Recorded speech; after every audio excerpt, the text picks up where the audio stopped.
sports. We are the Fourth. We are Ohio.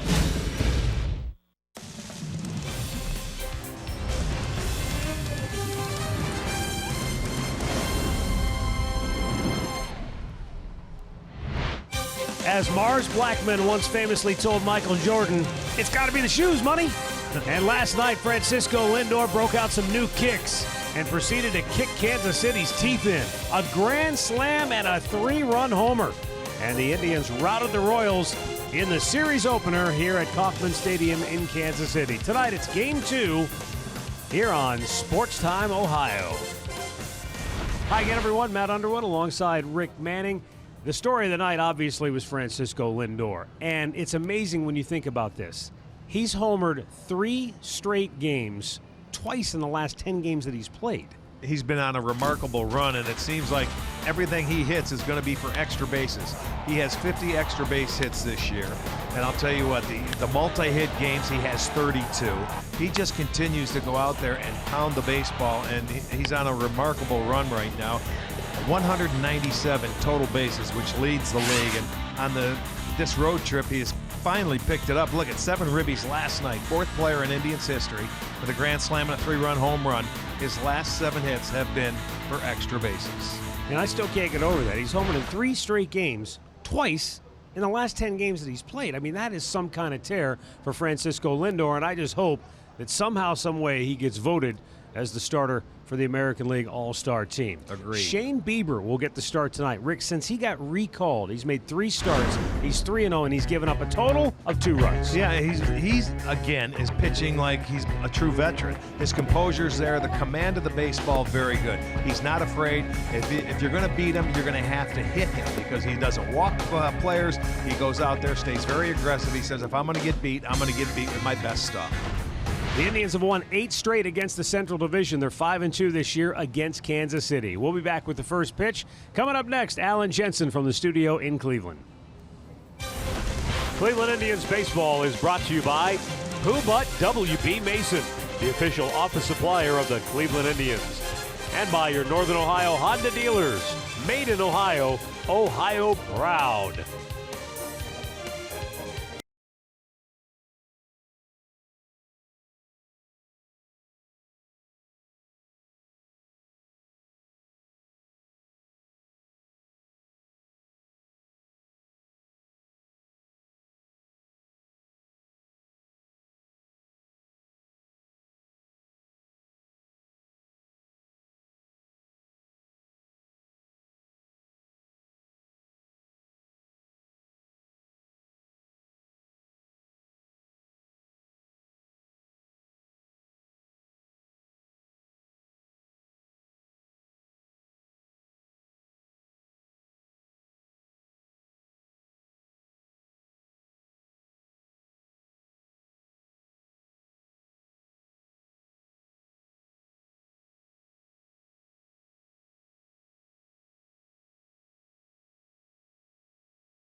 just like last night.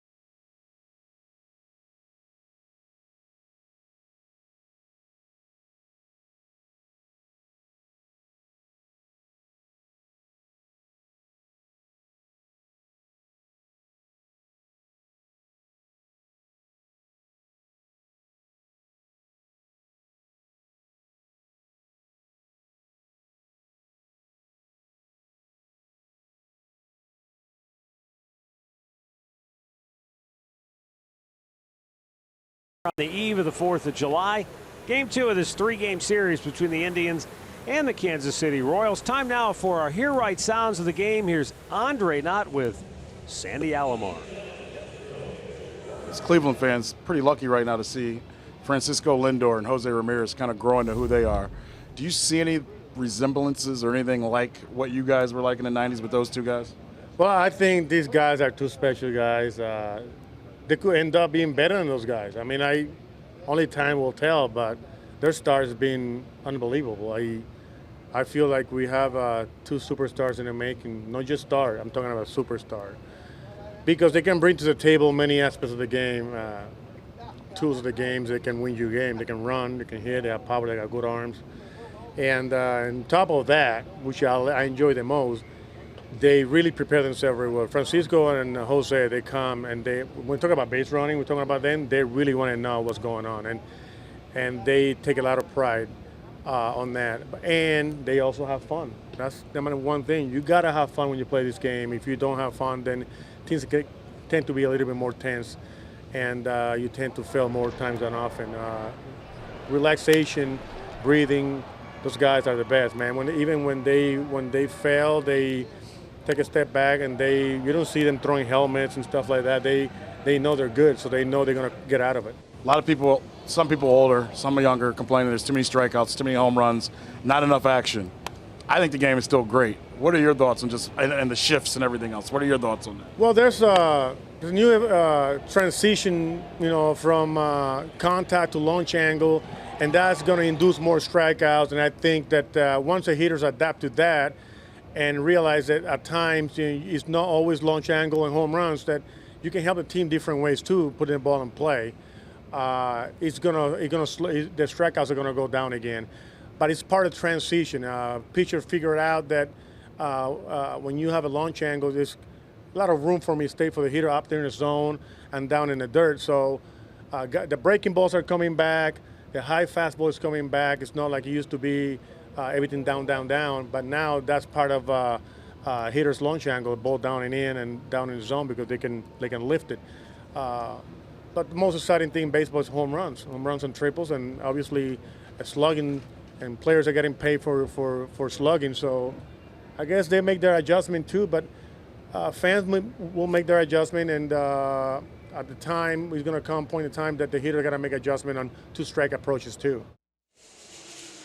Sandy Alomar, he was one of my favorites when he played. He's still one of my all-time favorites. Yep. And, Rick, one of the reasons is because he's candid. You ask him a question, he's going to give you his opinion. He's going to give you an honest answer. And he knows. He goes through it with these guys day in and day out. He's absolutely right. Look at there comes a time frame where you've got to make adjustments to it. And, with this launch angle and it's all new and everything, hey, they'll figure it out. You got to do the little things in this game still to win ball games. Sure, it's pretty to watch home runs and everything if they're not consistent, though, and they're not.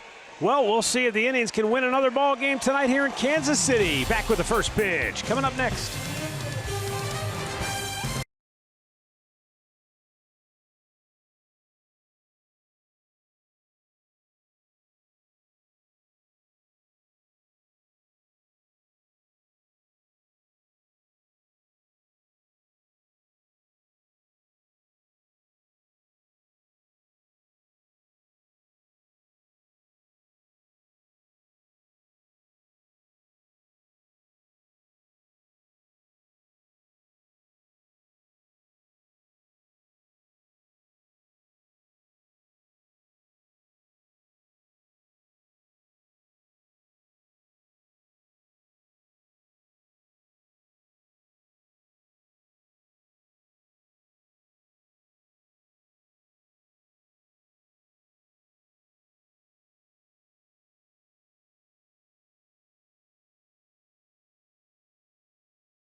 100. Yeah, 105. That's welcome to Kansas City in July. Yeah. It could certainly be like this, but we'll see how Danny Duffy is going to feel under this hot weather, although he has been pitching very well as he's going out. His last 7 starts, he's got an ERA about 2.5. You probably make a case he's been their best starter over the last month. He really has, and you know what? He was paid to be their best starter, so it's up for him to try and perform. He got off to a really bad start this year, pretty much turned into more of an off-speed breaking ball pitcher. And let's take a look at our storylines brought to you by Wayside Furniture. Danny Duffy in his career against the Indians, ugly. And Francisco Lindor will be batting right-handed tonight. That is a pretty good thing, especially this year with a .375 average, 5 of his 23 home runs. Danny Duffy will be the Northern Ohio Hyundai starting pitcher tonight. Duffy on the year is 4-7. He's got a .494 earned run average, but he has been pitching better. Why? Because he's using his fastball more than he has in the past. He's a fastball, slider, changeup guy. The Indians have roughed him up really one time this year, but he's 0-2 this year. His first start, he gave up 3 runs in 5 2/3. His second start, he gave up 9 runs in 3 1/3. So they've had his number. So it'll be interesting to see how he fares against this Indians lineup tonight. Well, let's take a look at that Indians lineup brought to you by Progressive Insurance. For Terry Francona, Frankie Lindor in the leadoff spot as usual. Michael Brantley, that's second. Then Jose Ramirez. Edwin Encarnacion will hit cleanup. Brandon Geyer will hit 5th tonight. Yonder Alonso drops down to the 6th spot with the lefty on the mound. Yan Gomes, the catcher, will hit 7th. Eric Gonzalez gets the start in place of Jason Kipnis. He'll bat 8th. And Rajay Davis in center field, batting 9th. The defense is Gordon, Herrera, and Bonifacio in the outfield. It'll be Escobar, Mondesi, Merrifield, Dozier on the infield, and Perez is doing the catching. If you weren't with us last night, Lonnie Chisenhall was injured right before the start of the game, a left calf strain. Now on the disabled list, Greg Allen called up with the ball club. He's on the bench tonight. First pitch in there for a strike to Francisco Lindor. Never a dull moment when you're the manager of a big league ball club. The 0-1. You've either got a player coming off the DL or one going to the DL, or there's just always some kind of drama. 94 degrees our game time temperature, and the heat index makes it feel like 102. Outside. Duffy coming off a start against the Brewers. He pitched very well, and he won his last start, going 6 innings, gave up 5 hits, and allowed just 1 run. Lindor smacks it into center field, and the Indians get their leadoff man aboard. Well, that stops his string of extra base hits at 7. Just a measly single. It's almost like he hit a changeup out into the outfield. He hit, yeah, that's what he's going to say. I hit a changeup, and it had some spin to it going the other way, so it must have been off the end of the bat. But Frankie starts it out with a single.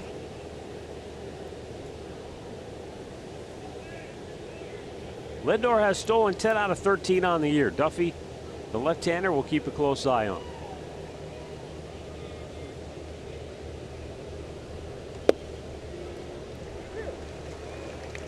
Fastball strike to Michael Brantley. 1 for 4 last night with a run batted in.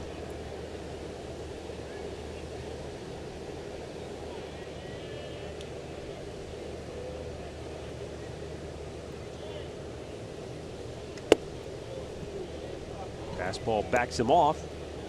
1-1. When I said you could make a case that Duffy's been the Royals' best starter over the last month, in his last 7 starts, he's 3-1 with a .268 ERA. And in 5 of those 7 games that he started, he gave up 1 run or no runs. That is giving your chance a team to win every time you go out. And he's averaged 6 innings a start, so he's getting you deeper into the ballgame. Well, too. that's what they paid him to do, Matt. They gave him a nice contract, signed a 5-year deal. He's 29 years old.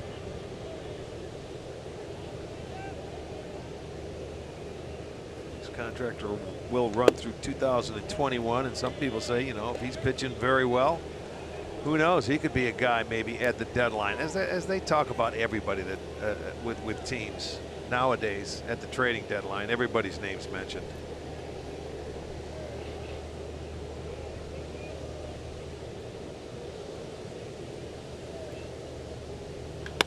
Brantley launches one up the alley in right center field. That'll get down. It's cut off nicely by Bonifacio. And Brantley will be held to a long single. Lindor advances to third.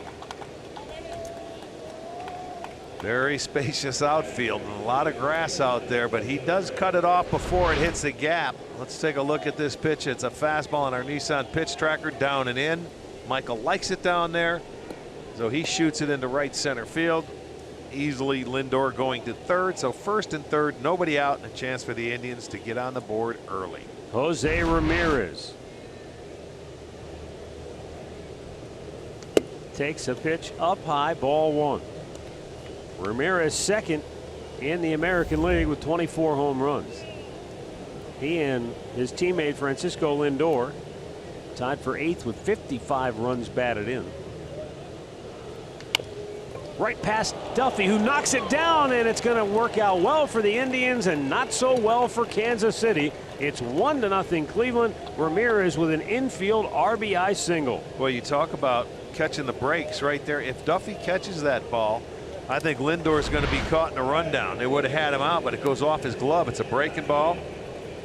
It's hit a little too hard, I think, for him to catch it. It just went off the end of the glove. I didn't think it was hit as hard as it was, but it got past him, so he probably would have been better off leaving it alone. But the Indians, 3 straight singles to start this game. And now Edwin Encarnacion. And he takes a pitch inside, ball one. Boy, when you're a pitcher, that's not how you want this game to start after they scored 9 last night in the ball game and had 11 hits. There's a strike for Jose Ramirez. While it wasn't a line drive, it was the 18th time he has driven in a go-ahead run for the Indians this year. The 1-1. And that's a good pitch. Fastball, and then comes back slow with the off speed. And now Edwin in the hole, 1-2. 57 runs driven in for Encarnacion. That's 4th most in the American League.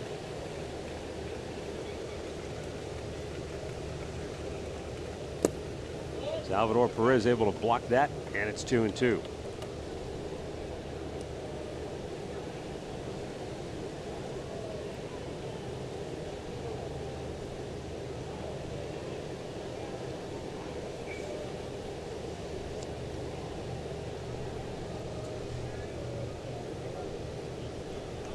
High, full count.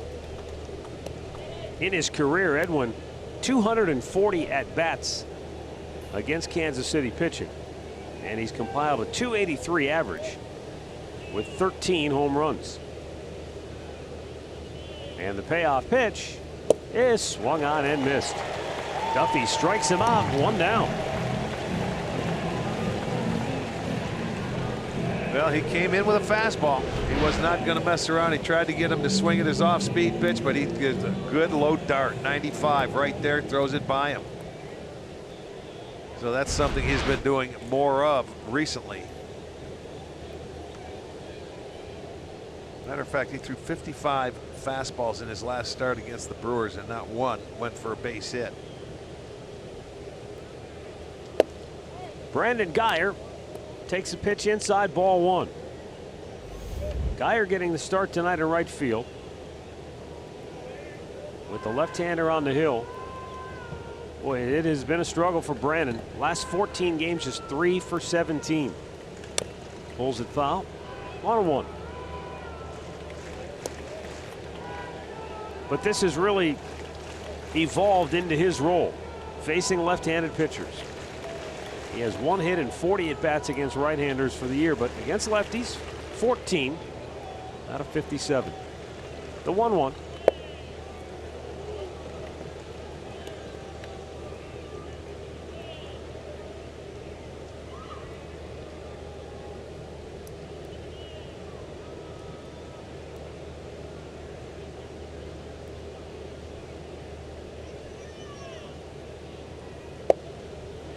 That was called a strike.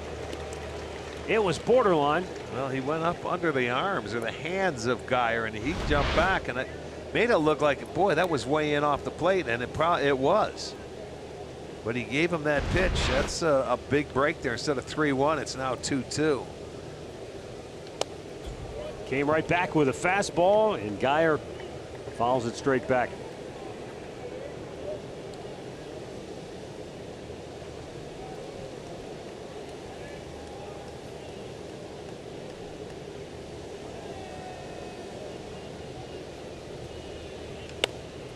Geyer pulls it foul.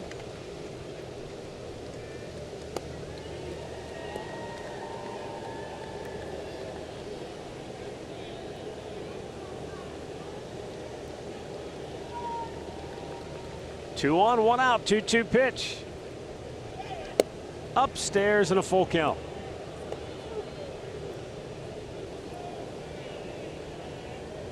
Yonder Alonso waiting on deck. Indians already in the lead, 1-0 on 3 straight singles to start the game. Duffy's payoff pitch, and it's high, ball 4.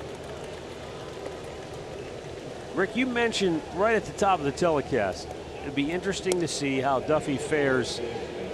Any pitcher for that matter. Shane Bieber, same thing goes for him. In this kind of heat, this is oppressive heat. Yeah. And you don't want to be out there having to grind your way through an inning like this. And he's already 25 pitches. He has the bases loaded, only has 1 out. You're right. This is taxing. You know, you can only get into, normally I'd say a pitcher can maybe get into 3 semi-jams throughout the course of the game and work his way through. In this kind of heat, I'm only going to give you 2 when it's an inning like this. Yonder Alonso swings at a pitch and undecided there in the hole, 0-1. Yeah, looking for the fastball, but he chases the breaking ball. That's just being a little over anxious and not making him work. The Indians have been a force to be reckoned with when they have the bases loaded this year. As a team, they're hitting .388 and 7 grand slams, and this guy has 2 of them. Brantley has a pair. Lindor hit his last night, Encarnacion, and Geyer has one.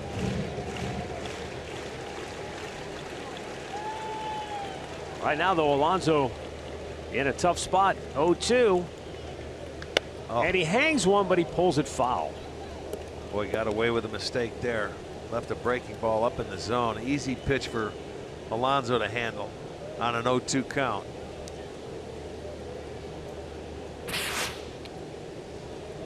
StatCast, powered by AWS, shows you where he hits him on the ground. Yeah, he tries to pull everything. Got a piece to stay alive. The big swing, and he will try to pull everything.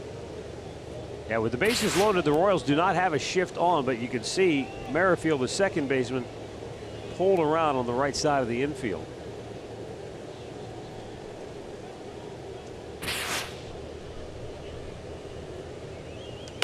Out of play. Boy, they are really making Duffy work.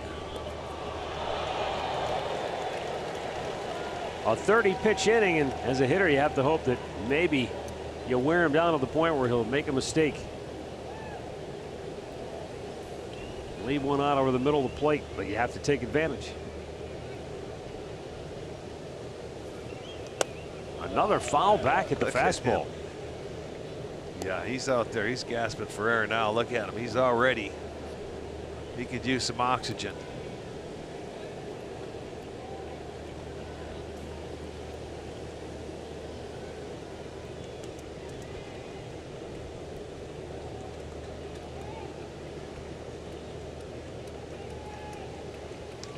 Alonso lifts one high in the air. Should be deep enough to get Brantley home. He'll tag. Herrera's throw goes to third, and it's 2-0 Cleveland. Good at bat by Alonso to hang in there after being down in the count to get a pitch to his liking to at least get the sacrifice fly. It was up and out over the plate. Then gave Yonder a little swinging room, so they get their second run in. 47 runs batted in for Alonso, and I'm with you. You're down on the count 0-2. That's a good job to get a ball, it is. elevate and hit get that run home. Get the runner in from, because if he could have escaped that inning with just giving up the one, he would feel a lot better about himself. So now a 2-out hit could break his back, though. Gomes swings through a good fastball at 96. Jan's in a good place offensively. 2 for 3 last night with a run scored. And if you go back at just his last 14 games, he's hit .319 with 6 doubles and a home run. Yeah, basically for the whole month of June, he had a pretty good approach. You know, where he's gone out there, he's taken his walks, he uses the whole field, and this is a good pitch right there that is not called a strike. That's what you want as a pitcher, no question. Breaking ball up and away, and it's 2-1. Especially when you've had to labor through an inning like this. Right. You need everything you could get. Indians hoping to keep Duffy on the ropes here with 2 aboard, 2 down, 2-1 pitch coming up. And a high pop should get him out of the inning. Bonifacio, the right fielder, makes the catch. 2 runs, 3 hits, 2 left. The Royals are coming to bat.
He is 3-0 at 222 earned run average. In his last 3 starts, he's only given up 2 runs. Coming off a dandy in St. Louis, 6 innings, 6 hits, just the 1 run allowed. He walked 1, struck out 5, and boy, he's the number 5 guy for the Tribe.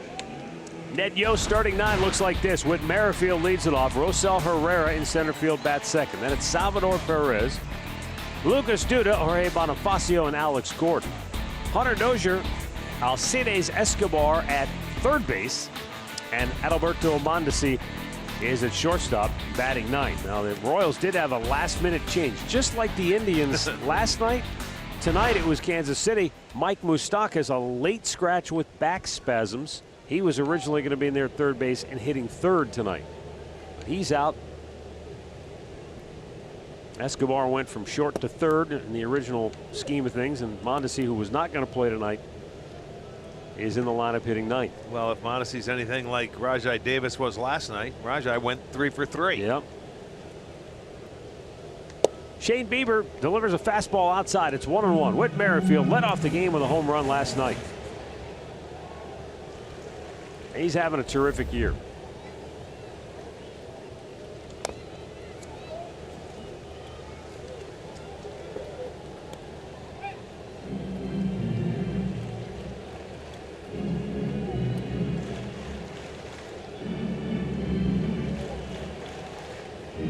Merrifield has been a guy who has bounced around. 4 straight games, though, back at second base, which is sort of his familiar role. And a line drive to center field. What a jump by Rajay Davis. 1 down. Check out the Dodge Indians defense tonight. In the outfield, Brantley in left, Davis in center, Geyer over in right. On the infield, Ramirez at third, Lindor at short, Gonzalez is at second, Alonso at first, and Gomes doing the catching.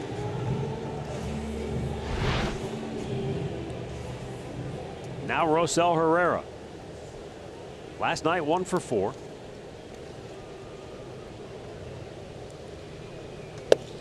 And takes a strike.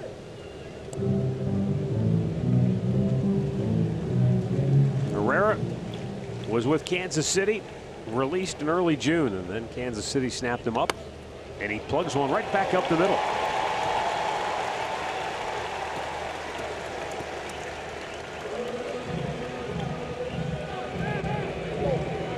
So Kansas City 1-on-1 out for Salvador Perez.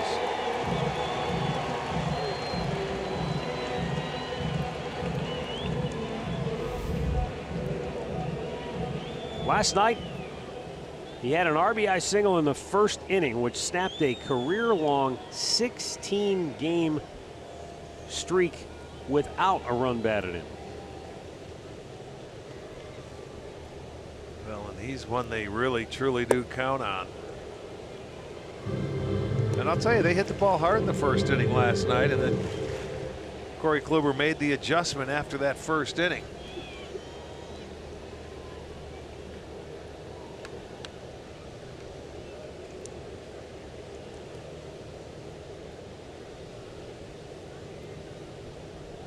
I know it may be hard to compare because you never had a chance to play on a great team like Kansas City had that won the World Series.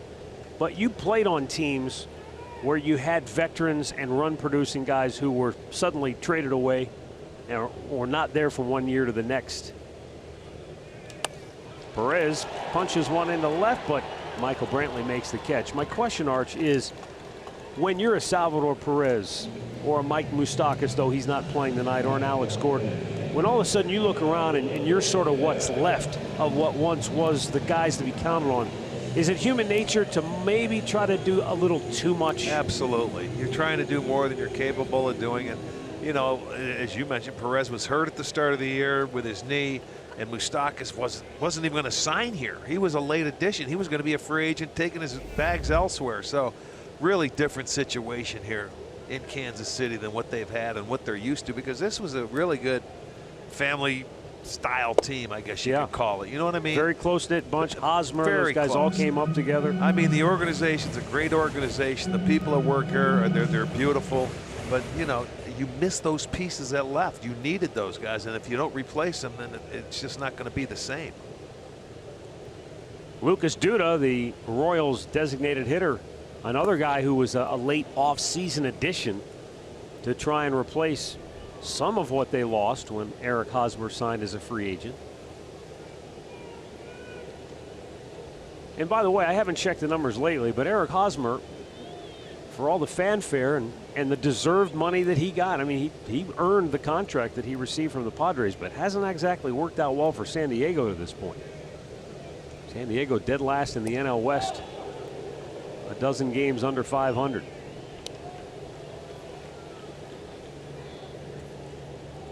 Yeah, some of those, and there again, when you go out and you sign for the big money, you try to live up to it going to your new home. And, you know, it takes maybe a little while to settle in. Indians taking a look but say no, they're not going to challenge this. Yeah, too close, too early. It was close, but not convincing video evidence to say let's challenge that play. There are 2 down in the inning. And Lucas Duda checks on a high fastball.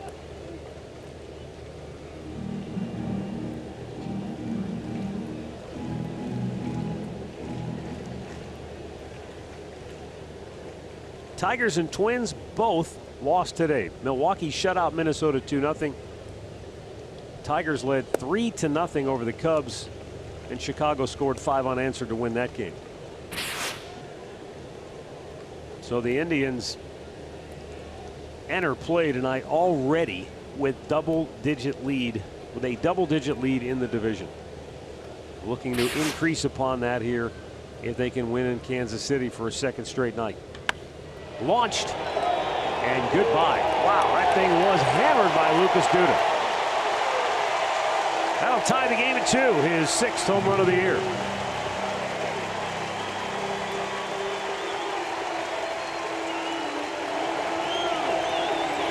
Well, there was no question about that when it left the bat. Pulled deep down the line for Duda. That is his 6th home run, and there's a fastball middle in that he is able to turn on. It was 91. Get the head out and just watch it fly. Well, for a guy who really is touted because of his command, that was one. As soon as it left his hand, he was probably saying to himself, this is not going to end up in a good spot. Well, they come right back and they tie the game. So they have a response for that 2-run first. You can see on the replay where he wanted that pitch, and it ended up right in the hot zone. Yeah, check it out on StatCast. High and deep. 436 feet. When you pull it, it looks like a mile. Yeah, that was majestic.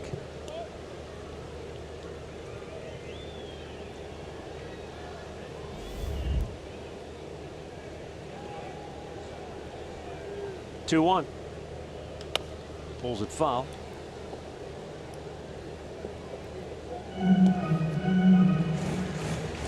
I would think this is a team that, like Kansas City, that would like to hit against Bieber, and I say that because Bieber's a guy that doesn't like to, walk people.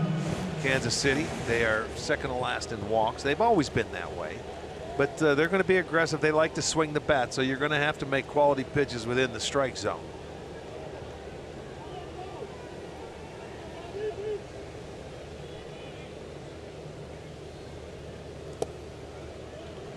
Two and two.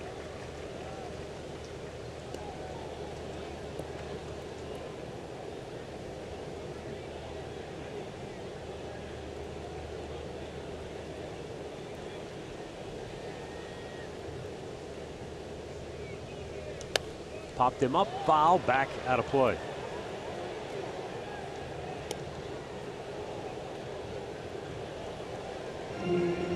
Count actually 3-2. On Jorge Bonifacio.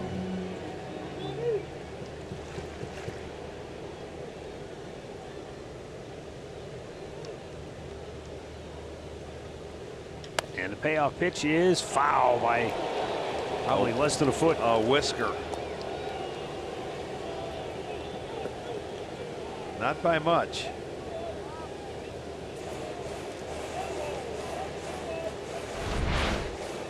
To go down the line. Tough to see right there, but it did not miss by much.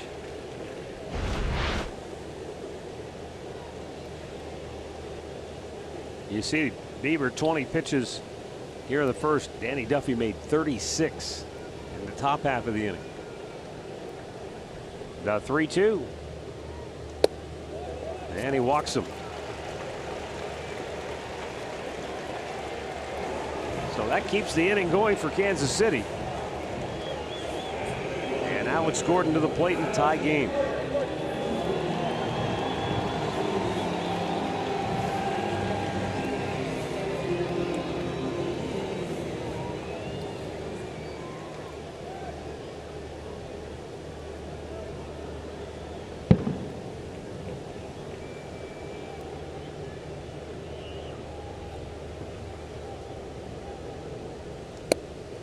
Out goes Jan Gomes. Yeah, he's going to go out there and try and settle him down. Already in the first inning, he's given up a home run and a walk. He doesn't walk many. That's only his 5th.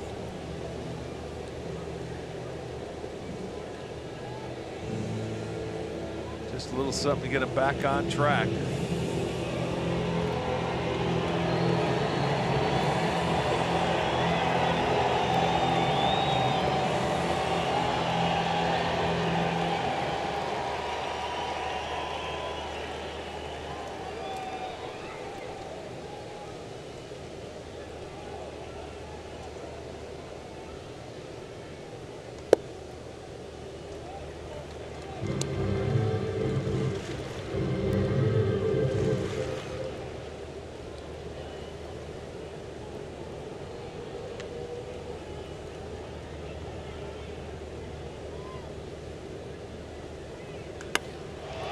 Jordan sends one to center field. Rajai Davis will make the catch deep on the warning track to retire the side.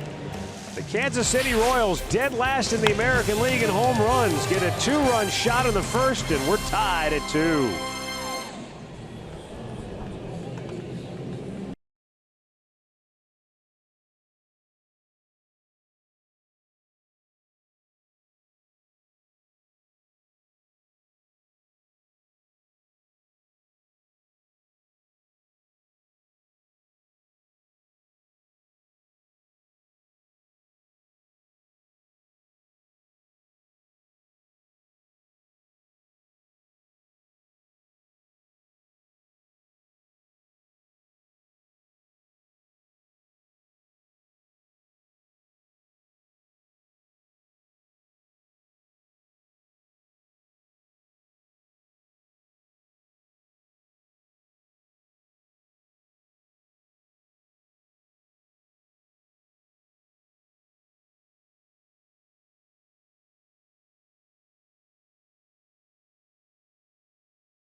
He should have maybe feel a little better about himself, but he had a 35 or 36 first pitch inning. So he's got to come back and try and have a quick 1, 2, 3 if he can. Eric Gonzalez had the Midas touch with the bat early on this year, but lately just 4 for his last 24. And that's completely understandable for a guy that doesn't get a lot of playing time.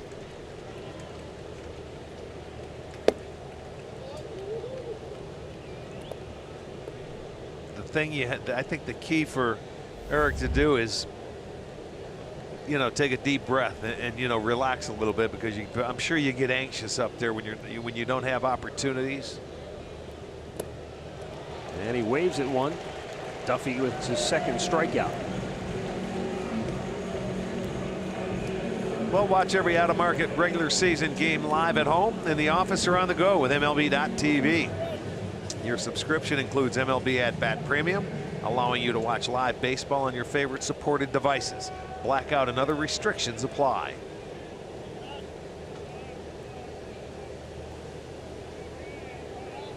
Rajai Davis.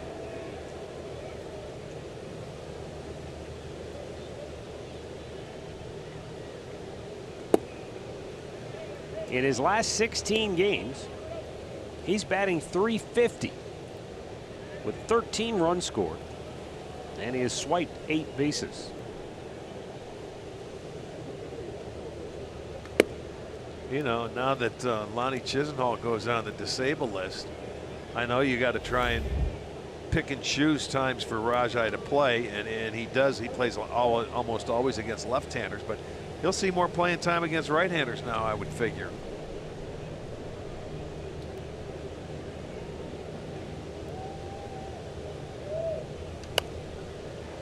Yeah, with Bradley Zimmer out on the minor league disabled list, got a youngster in Greg Allen. It'll be interesting to see what they do. Well, I think here with the veteran, Tito's just got to try to find a way to keep him fresh. You know, when he plays him is I think that's my point, because the veteran in there, we watched Greg Allen, and Greg Allen did okay for a while, but offensively he's a little challenged up here at this level. Raj can make a difference. hits this one in the air to center field. And his counterpart, Rosel Herrera, makes the catch, 2 down. Great clip of the game from last night. Francisco Lindor. Only the 4th player in Indians history to have a grand slam and a 3-run homer in the same game. You know, watching this young man play now, for this being what, the 4th year, 3rd full year, nothing surprises me with him anymore. It really doesn't. He can do things on a baseball field that most people cannot. And he can sort of maybe wallow along for 3, 4, 5 games, and then boom, all of a sudden. That's the beauty of an everyday player. You know, he has a little lull. He can't stay for 162 as good as this guy is. But there aren't many extended swoons. No, but you see, even when he does have a down tick in offense, the defense is still there, and he can help you in other ways. He can run the bases. He can do the little things to still have some input into a ball game. Boy, Duffy, you said he was energized by that home run hit by Duda. Sure was. He shows it. Strikes out a pair. The Indians go in order.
The seats or the tickets you select. The offers only last until Thursday at midnight. Get your tickets now at Indians.com. The fee-free promotion is presented by Discount Drug Bar. Deep right, back goes Geyer on the track at the wall. He makes the catch and hangs on as he crashes into the chain link fence. What a nice play right there by Brandon Geyer. Sure was, because initially I thought the way he reacted, it was going to be over his head. Oh, well, he took off. Man, you see, he looked to the fence. He took his eye off the ball, and he had the good angle. He ran a good route. He gets there. Now, this is a big ballpark, folks, and he makes the catch knowing that that fence is coming his way. Really a nice catch, especially for the leadoff man in the inning. Took extra base hit away. Alcides Escobar looks at ball 1. 0 for 3 last night. Love to see when those outfielders can take their eye off the ball and pick a spot, and then he turned it right back around before he took 2 steps. But it got him started on the right line for his direction that he had to go in.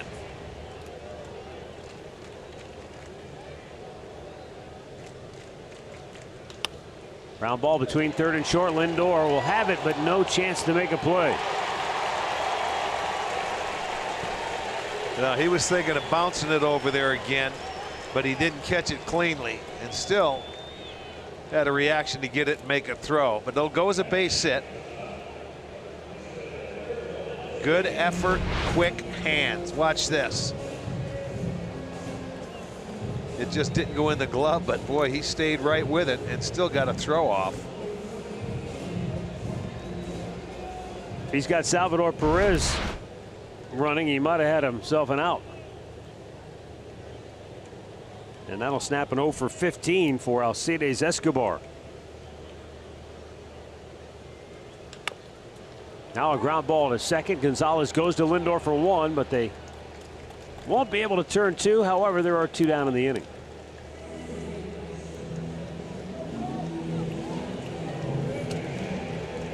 Take a look at Brandon Geyer's catch one more time on StatCast. Well, had to go 81 feet, almost the distance of going home to first. Look at, he's got his little cheat sheet out there to play different hitters.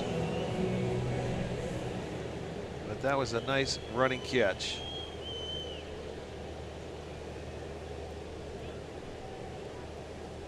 Whit Merrifield line to center his first time up.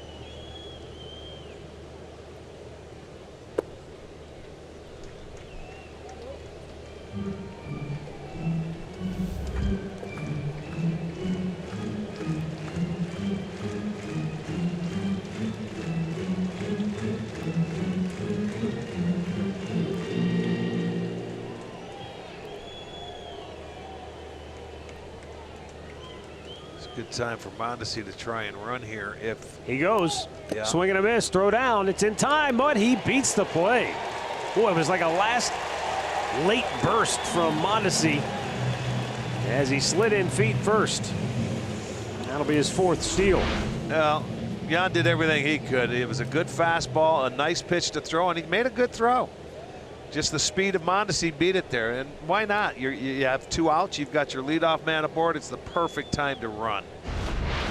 And they do it, and they get a man in scoring position with 2 down.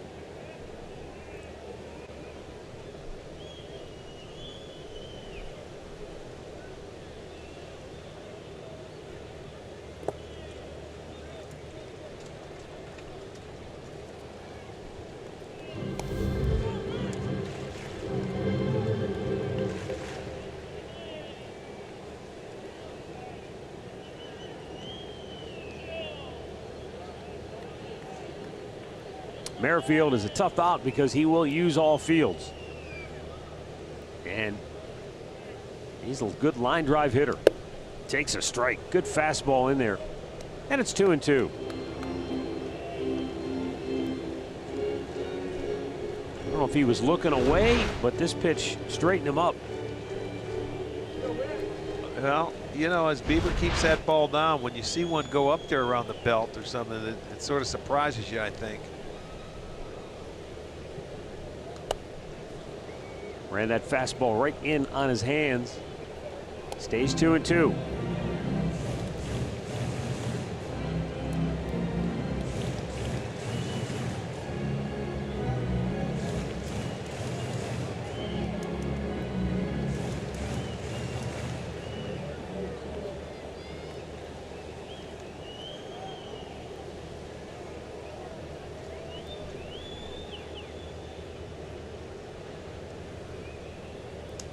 Broke his bat. It's bloop. It's a tough play, and nobody gets it. Royals take the lead. It's 3-2.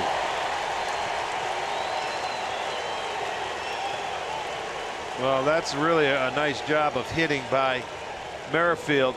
And what goes off the end of the bat? He didn't hit it hard, but it was placed perfectly. You play a little deeper. Look at, he picked up a 9-iron and just picked it up off the ground. Davis made a great attempt to come in. That's all he had. But when you're playing a little deeper in this ballpark, Gonzalez couldn't get there from the infield. So they will score their 3rd run with a 2-out base hit. So the stolen base pays off.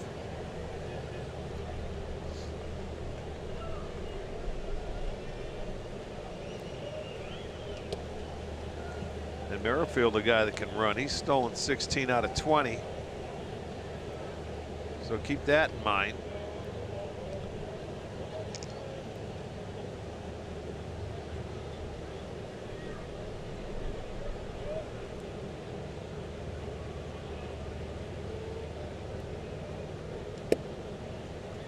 already the exception to the rule with 3 runs on the board for Kansas City. This is the 8th meeting of the year between these two teams.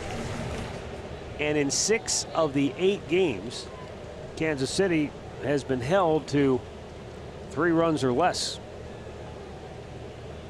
So the fact they've already have 3 on the board and we're only in the 2nd inning, this is unusual. They had 1 game this year where they scored 10. Every other game it's been 3 runs or fewer, and actually last night they scored 3. The other meetings it was 2 runs or less. Right. And if you go back to the start of 2016, the Indians coming into tonight had logged almost 400 innings against the Royals, and their ERA against Kansas City was 2.64. That's their MO in this division and the teams they play, you know, with the runs and the streaks they've had against the Tigers, the White Sox. Yeah. I mean, you look at them, it's been dominated by their pitching. They don't give up very much.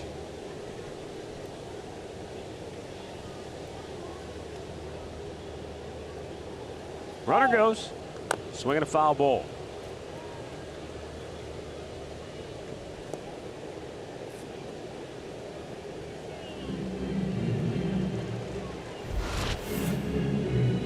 Lowe's whole team together. This is how it looks for the Indians within the division, averaging more than 5 a game.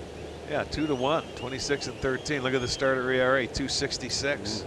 There it is. They don't give up much. So you get out there, you don't have to score as many, but they're averaging over 5.5. Herrera slaps it fair. Down the line it goes. Brantley a long run to it. Merrifield to be waved home. Lindor can't get it out of his glove, and it's 4-2 Kansas City.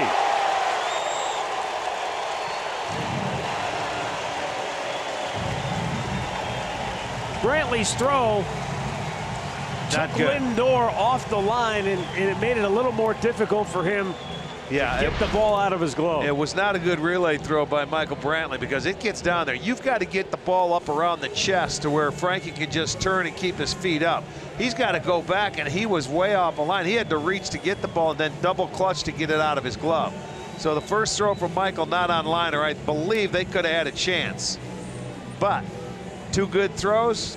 No, they only had 1, and that didn't do it. So another 2-out base hit. They have another run on the board. It's a 4-2 ball game.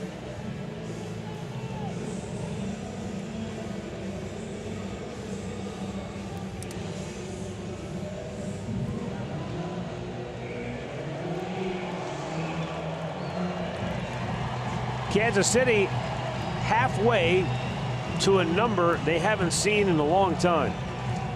They have gone 24 straight games with fewer than 10 hits in every ball game.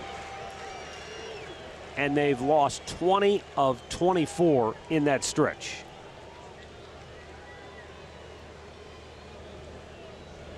Because when you don't hit, it's hard to score. And so, not surprisingly, in those 24 games, they've averaged 2 runs a game. But 5 hits on the board already here tonight, and we're in the 2nd inning.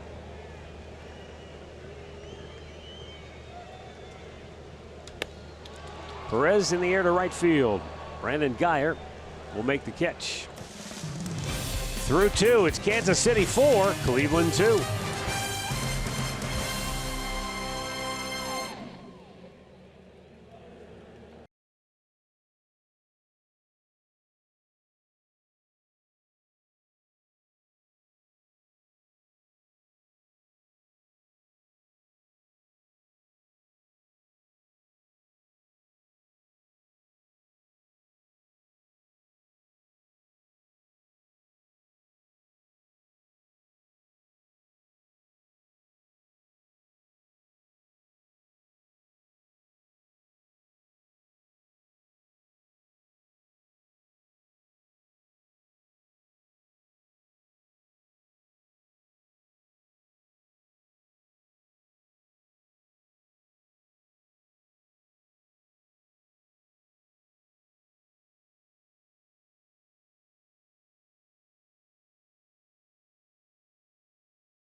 nightcap. That's courtesy of Subway.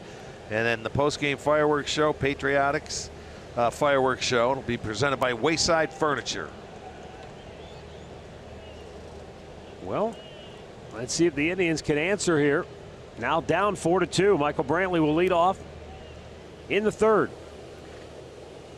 Danny Duffy had a rough first inning. It took him 36 pitches to get through it.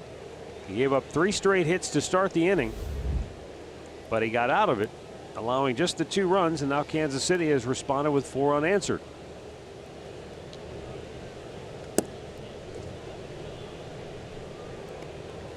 Interestingly enough, in those last 24 games in which Kansas City has not reached the 10-hit mark, they've won 4 games. Danny Duffy's been on the mound for 2 of those 4 wins.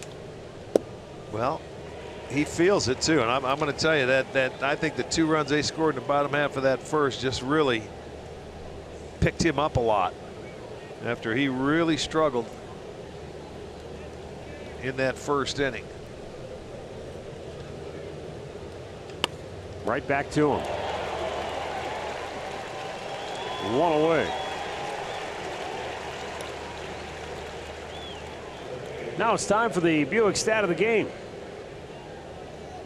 Before the All-Star break, Lindor and Ramirez sitting at 50 and 49 respectively extra base hits. Albert Bell, Jim Thome have the most in club history before the All-Star break, but they're not far behind.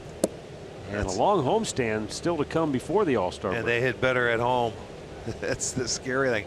And the total bases, Lindor leads the league in total bases at 197. Ramirez is right behind him at 191. Frankie leads the league in runs scored with 73, and Jose Ramirez is 6th with 58 runs scored.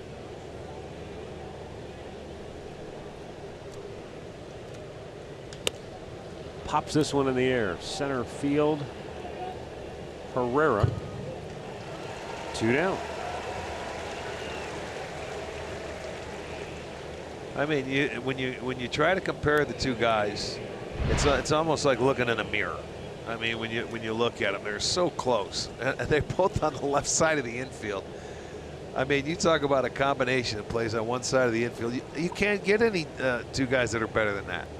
Both switch hitters. Remarkable. It really is. Edwin Encarnacion takes ball 1.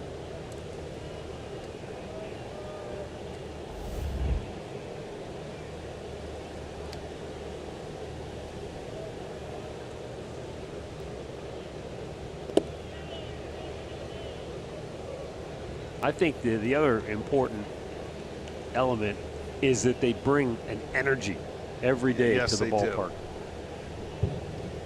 The 2 everyday guys, yes, they certainly do. And a sky-high pop-up, first base, Dozier. 8 straight retired by Danny Duffy. 4-2 Kansas City.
Stadium. Well, the tee box, you got to get it through the bats to get to the hole. Nice stroke. Attaboy. It's in the hole. Bottom of the third, Lucas Duda will lead it off. He had crushed a 2-run homer in the first for Kansas City. Shane Bieber gets ahead with a fastball strike.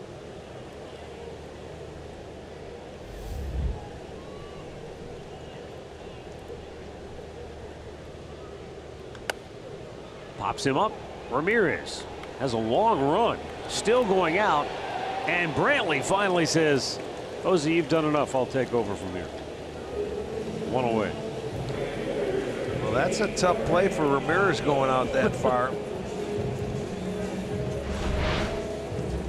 You watch as it goes up, because you see where Ramirez is. Michael got a late jump for it, but he's coming in, and then it finally gets out there. Call him off. Yeah, I think they both could have caught it.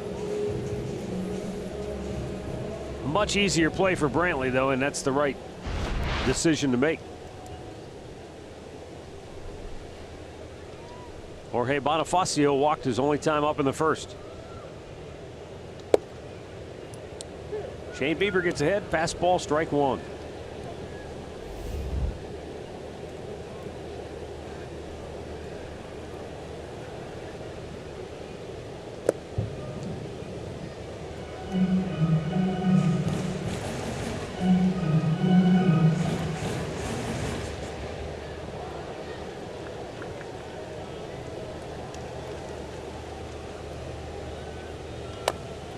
Pulls it foul.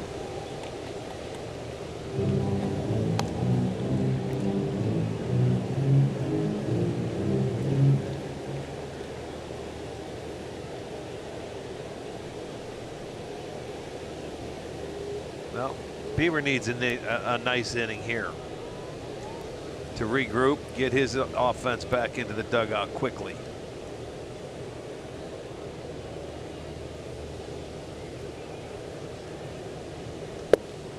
Tries to go to a curveball and just misses. It's 2-2.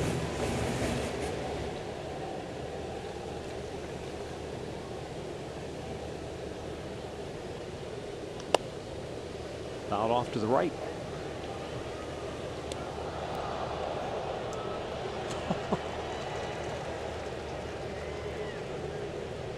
Did the Cape man get it? That's unbelievable. The guy in the second deck had a shot at it.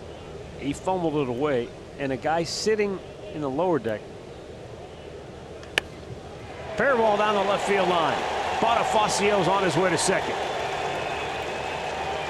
And it's just not Shane Bieber's night to this point. Well, they're not getting any swings and misses. They're fouling him off and making him work. And it's going to be a breaking ball, but it's going to be upstairs. You see, he really missed his target there. That's up and in.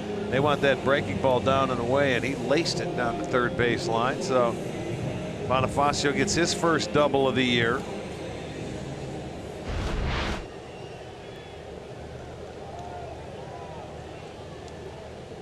And up comes Alex Gordon, who flied to deep center to end the first inning. One of those fly balls that just kept carrying and carrying, and Rajai Davis ended up deep on the warning track in center field. Zach McAllister gets up in the Cleveland bullpen with 1 on 1 out here in the third.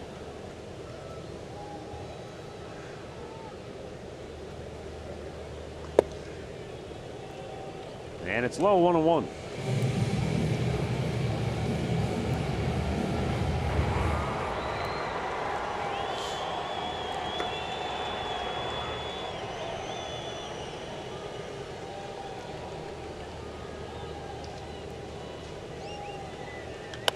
To first base, Alonso will take it himself, and there are 2 down. Injury report brought to you by the attorneys at Elk & Elk. Here's a look at what the Indians are dealing with currently. We know that Danny Salazar's season is over. We know that Lonnie Chisenhall has just been placed on the DL.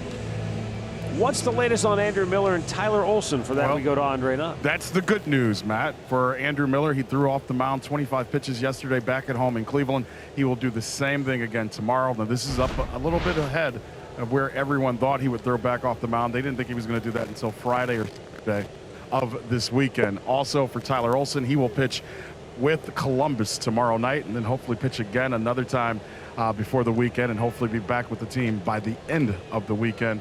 And with Chiz, there's no timetable on his injury at this point in time. They've MRI'd him. They've looked at it. He's in a walking boot currently. They have no idea where he'll go with that. All right, we'll stay tuned. Nice play by Lindor. Innings over. No runs, a hit, a man left. Through 3, 4-2, Kansas City.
For the Indians, it's Brandon Guyer, Yonder Alonso, and Yan Gomes. Danny Duffy has settled in. He has retired 8 straight.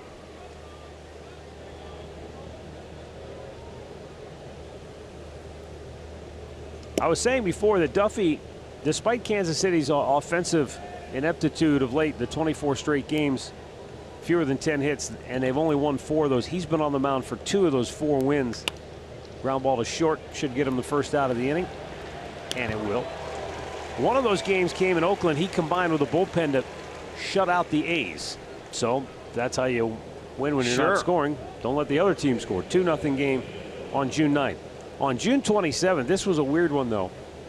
They were losing against Milwaukee 1-0. Yes. And they scored 5 runs on 5 hits in the 7th inning and then had to hold on for dear life as Milwaukee scored 3 in the 9th to make it a 1-run game, but they did. They held on thanks to a replay challenge of a double play to end the game. Yeah, he went in and he had only given up the 1 run, and it was early in the ball game. So he went in trailing 1-0 after 6 innings, and then the offense came out and opened it up. Ended up getting the win there.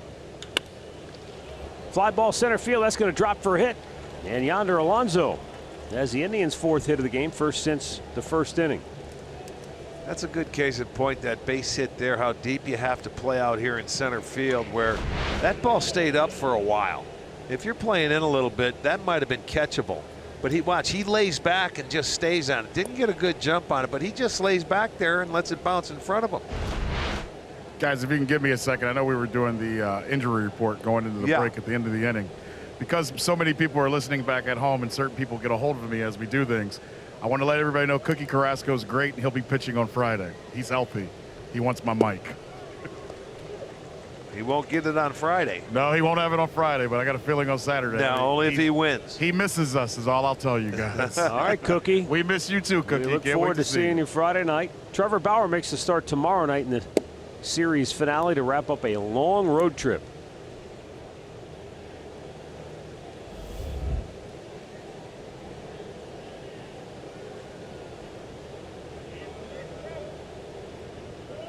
Yonder Alonso at first base. With one out on the inning, the ball gets away. Alonso's headed to second. Salvi tried to pick it up and barehand it, but he came up empty, and so now a runner in scoring position. Well, there you go. Get yourself in. He thought about it, and he finally made the decision to go, and I think that's where Perez ended up looking at him, knowing he was running, tried to rush a little bit, and didn't come up with it. It'll go as a wild pitch. Duffy's 8th. But he's in scoring position now.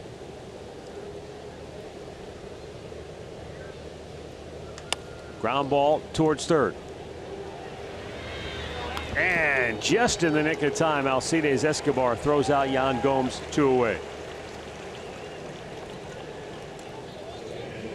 Well, swinging a summer tomorrow night when we wrap up the road trip here at Kauffman Stadium on the 4th of July. It'll be Trevor Bauer going for the Indians. A new starter has not yet been announced for Kansas City. Ian Kennedy was placed on the disabled list before tonight's game. Our coverage begins with Indians Live at 7:30, and Swinging a Summer is presented by Click It or Ticket. Little conversation going on now by Perez and Duffy about Gonzalez here with first base open, but they made easy work of him in his first at bat. You have Davis, more of a veteran hitter, on deck.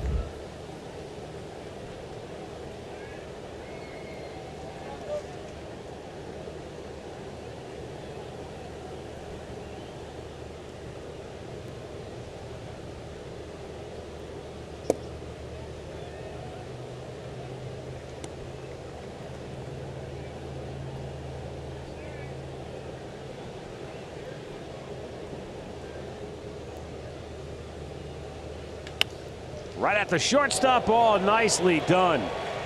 And a perfect throw from Mondesi to retire the Indians here in the 4th.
Hashtag hats off for heroes. For each post, T-Mobile will donate $1 to support veterans.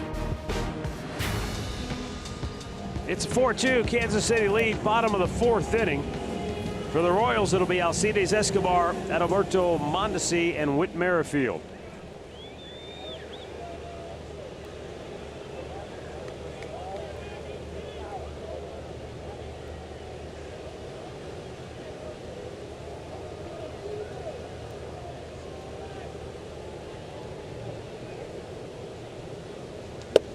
And a fastball strike.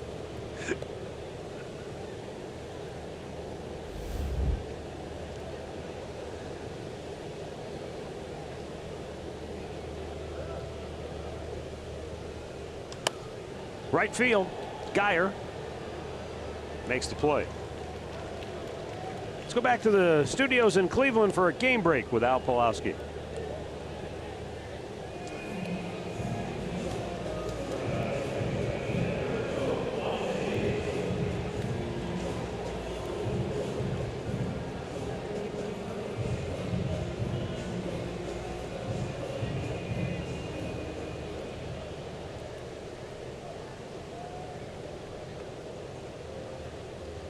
Thanks, Al.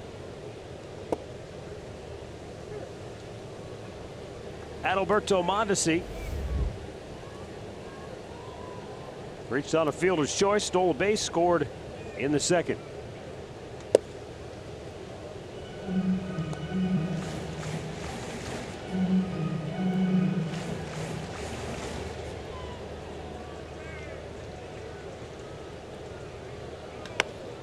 And he ropes one into right field.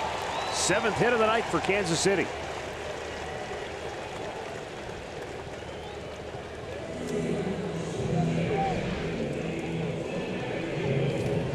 Yeah, he put a nice swing on a fastball inside. Turned on it nicely, gets a base hit. 6 of the 9 Royals starters all have a hit now.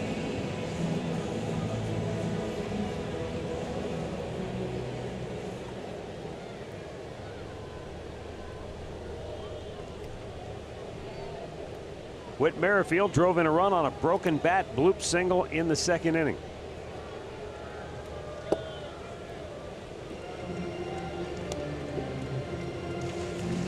And sometimes, yeah, that one hurt right there. Yeah, and if you're Shane Bieber, sometimes you're having maybe not your best night and you're not getting the breaks on top of that. That's exactly what happened. He made a good pitch.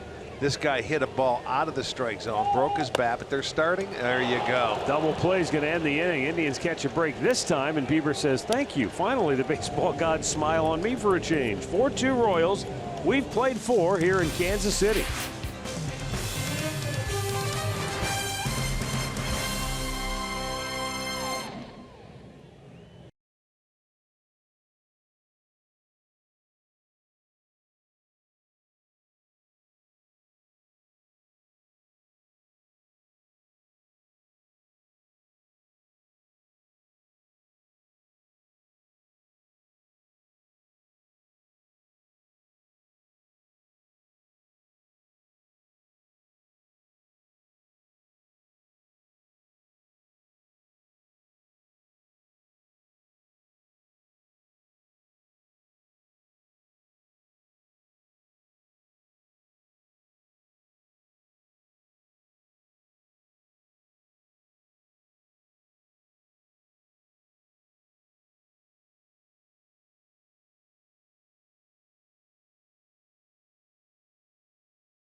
The Indians scored 2 runs in the first on 3 hits.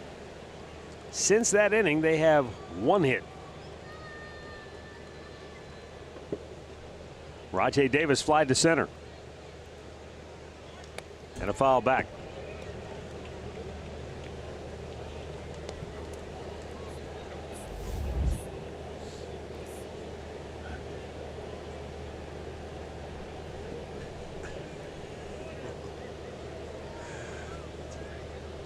Ground ball right at the second baseman, Whit Merrifield, and Rajai is retired, 1 down.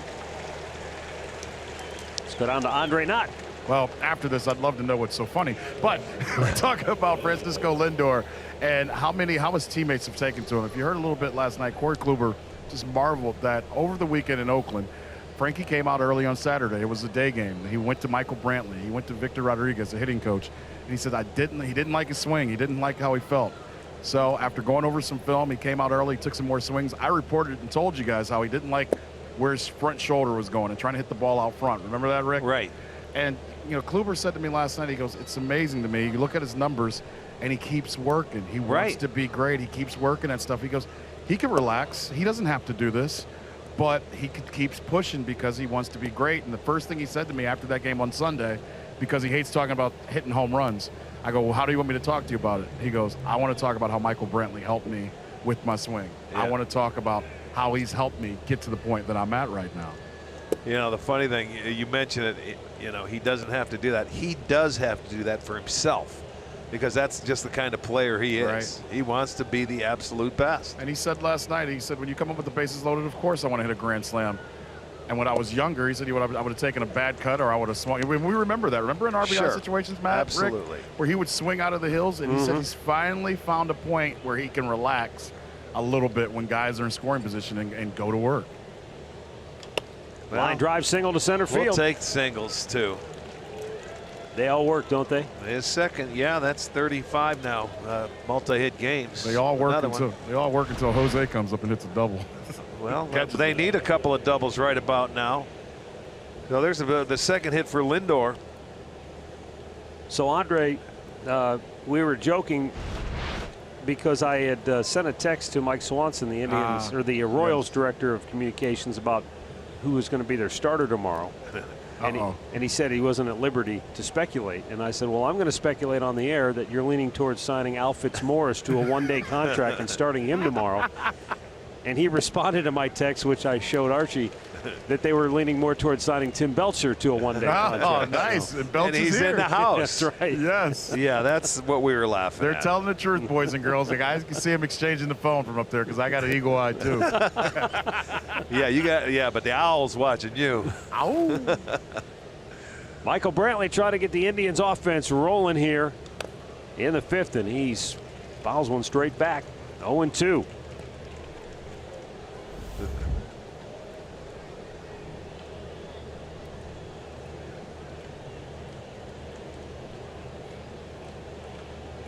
I think the overall point, too, to Andre's report there is that Michael Brantley, he doesn't outwardly show a lot of emotion.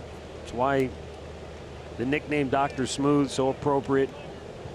You know, he's not a rah-rah leader type guy.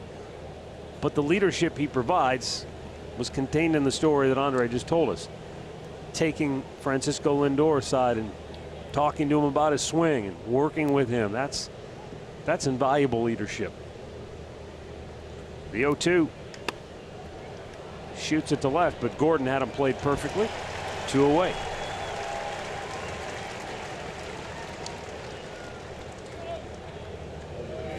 And that brings up Jose Ramirez. Had an infield single in the first inning. Danny Duffy has pitched well since that first inning when he made 36 pitches, and it didn't look like maybe he was going to last long tonight. But boy, he found something, and it all fell into place for him.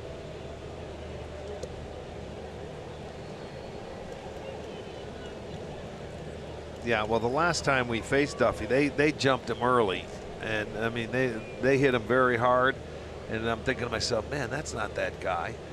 But you know, he went 3 1/3 innings, 8 hits, 9 runs. Popped him straight up. Second baseman Whit Merrifield. And the Indians are out here in the fifth, halfway through. 4-2 Kansas City.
with Rosell Herrera, Salvador Perez, and Lucas Duda due up.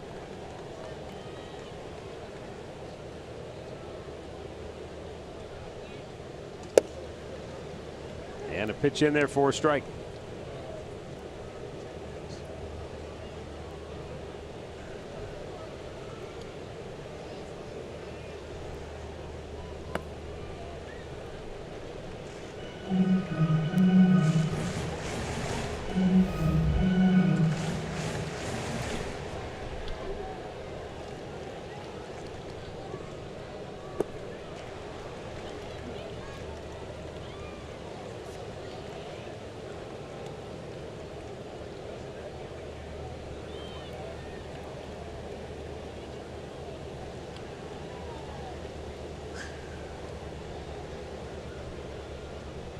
Fouled right back.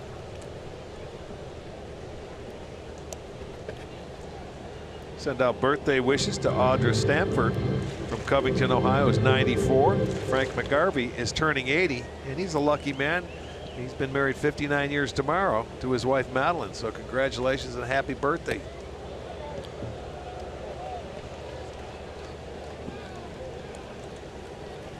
Herrera has had Shane Bieber's number so far tonight. He singled to center and scored in the first inning. And then he slashed a double to left, driving in a run in the second. And he shoots one to left, and he's 3 for 3.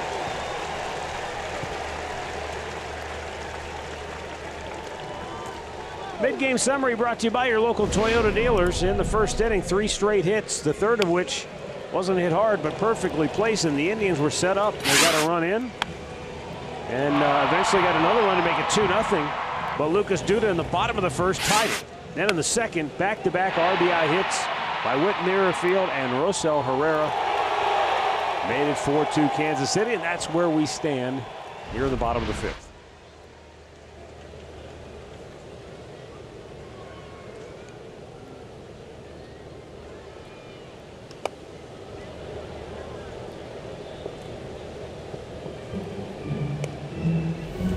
Salvador Perez has flied out twice, once to left, once to right.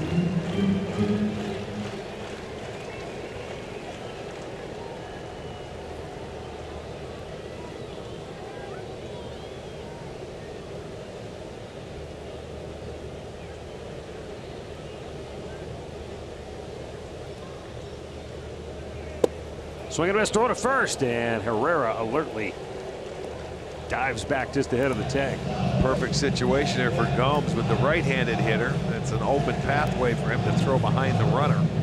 No left-hander in the box, so he made it awfully close.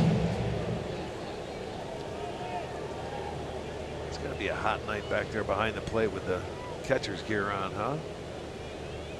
No doubt. Swung out and missed. Shane Bieber, that's his first strikeout of the night.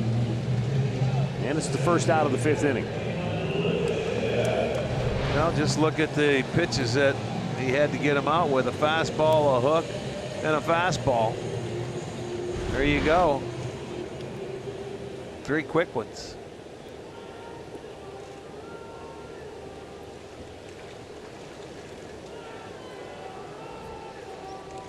One on, one out, Lucas Duda, the batter.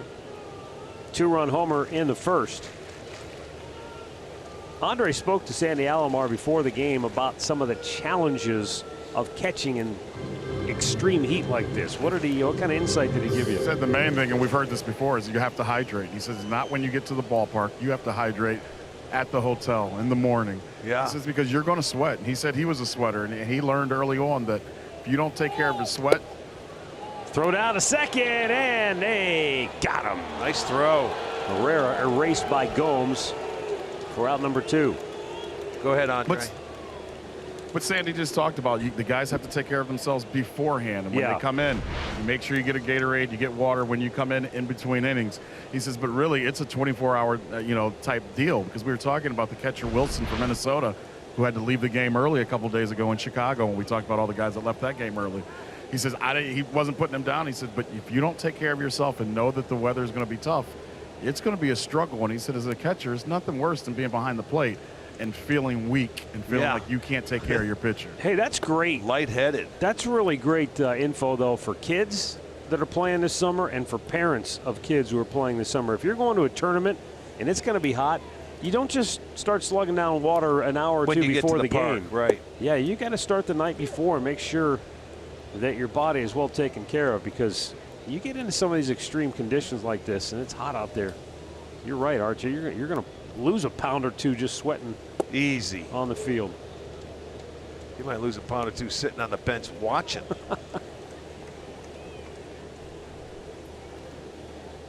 Two down. And you don't hit in this kind of weather. I mean, they have cages underneath if you have to. Duda tries to launch another one. Geyer's back on the track at the wall, and he can't come up with it. Duda's going to go into second base. And there's a case where, because Duda hit the ball so high in the air, as Geyer went back on that ball, the wind took it and actually pushed the ball away from it, because the wind is blowing from the right field foul pole to the left field foul pole. Watch him go back, and now he starts to go towards center field because the wind just kept carrying it.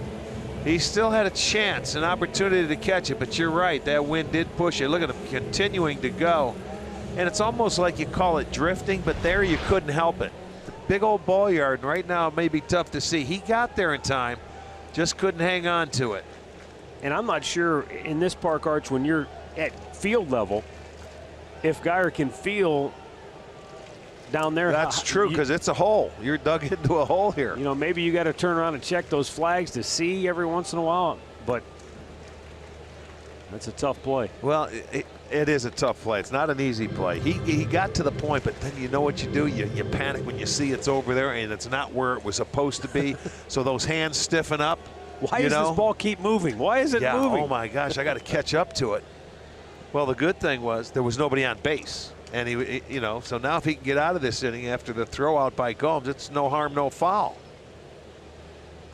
Now, Bieber's had to really fight hard every inning tonight. Well, his location is not what it has been, what we've seen at least in his last 3 starts. His velocity looks like it's a tick down from what it was. It may be one of those days. His location is just not the same.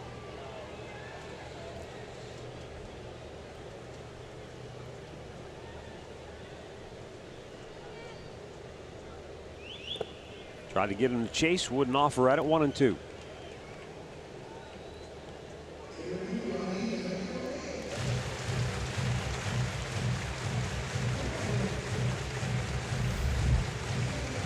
This is where you want to see him work his way through, get through that 5th inning, do not allow anything else. Sure, he could be out of the inning after that play right there, but now you got to work that much harder to put a 0 out there. Pick him up. Good pitch. Wow, good fastball. Yeah. Didn't get the call. It's all right. Look at, he's talking to himself right there. He nailed it. He thought he made a good pitch. It was on the outside edge. And it had some comeback to it, too. This is a case in point where this umpire's never seen him before, so maybe he doesn't know his stuff so well. It goes down with a breaking ball, so now it's back to a full count. Bonifacio worked a full count in the 1st inning and drew a walk. And then he doubled in that 2nd at bat, and I think that's why Bieber's trying to throw that breaking ball consciously down and away, because he hung it up and in the last time. That was a good low fastball. Throw that pitch again. That didn't get called a strike. There you go. Bloop to right. Geyer races in, and he makes an unbelievable catch to end the inning. Picked himself right back up. Yes, he did. Good for him. Nice job. Wow, what an effort by Geyer. All out dive and makes the catch. Still 4-2 Kansas City.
the perfect getaway vehicle.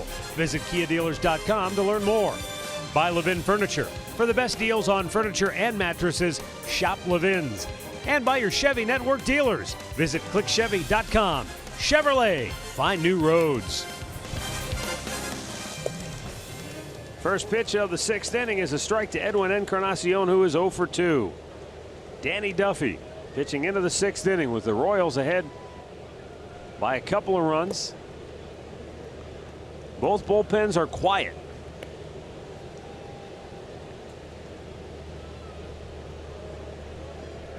Duffy, still sitting here. We're in the 6th inning. He's sitting at 81 pitches. Not bad when he had a 36 first pitch inning.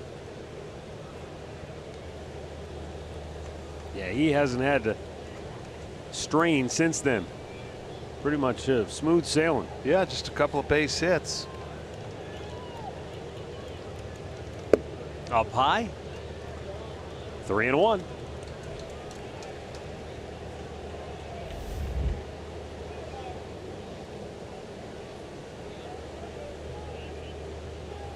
Ball 4. So the Indians get their leadoff man aboard for the first time since the 1st inning.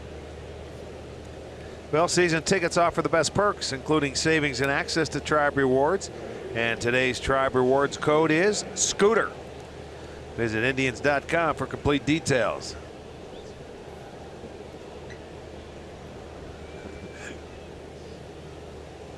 You're going back to the mid-90s, Scooter Tucker, right? Yeah. That's. You and I were talking. His name came up recently. What was it? Did we see him on a video clip? Trying to think. I think we were at home maybe, and they showed the. We started talking about it. Yeah, and we saw him in a video clip. That's true. At the end of a game. Yep, that's right. Up high, 1-1 to Brandon Guyer. Well, it's a 6th inning, but the Indians are down 2. An opportunity, and they haven't been many against Duffy since the 1st inning. Good high fastball.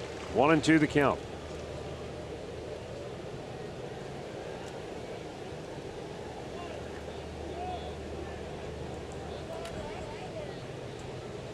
Ooh. Oh, it got him. Yes, it did. Got him on the arm, and Guyer is aboard. Are you kidding me? He knew just how to turn. Duffy is so upset with himself. He just caught the ball barehanded that the umpire threw him back to him.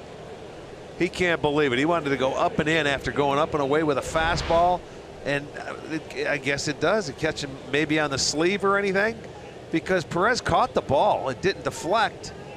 Got him on the elbow, yeah, just barely. Just barely. And I mean, Duffy was upset. Well, 2 on, nobody out. Here's Yonder Alonso. If you're a pitcher, and I understand you have to pitch in order to be effective, when you're facing a guy like Brandon Guyer specifically, if you pitch in, you have to know he's not going to move. His feet. This time he just turned into it. I mean, you have to. He just got him up and away, so he wanted to go up and in and get a pop-up. Ground ball, left side, backhanded by Mondesi. Goes to second. They don't get the force. And how about the hustle? Merrifield couldn't get there, and what a job by Brandon Guyer hustling in. That is outstanding hustle right there. Guyer made that play to get out of last inning and saved a run, and right here he continues the inning without an out of good hustle because of Merrifield playing to pull. And Alonso on the ground ball goes to shortstop, and look at the hustle. He beats him to the bag. Outstanding. Really nice. There you go. Count that against the shift. And Yonder Alonso will have to buy Brandon Guyer some dinner because he gets a hit out of the deal. And don't worry, I'm sure he will. Bases loaded. Great hustle. Nobody out. They had him loaded in the 1st, but could not cash in other than a sacrifice fly. See where he's played the pull, and he gets a great read and a jump, and he's just flying, and he slides, and he beats Merrifield to the bag because they were over there. Gomes with a fly ball, deep left field. Gordon's going to watch it go into the bullpen. Second grand slam in as many games for the Indians. Their 8th of the year. And just like that, the Indians take the lead 6-4. Holy smokes.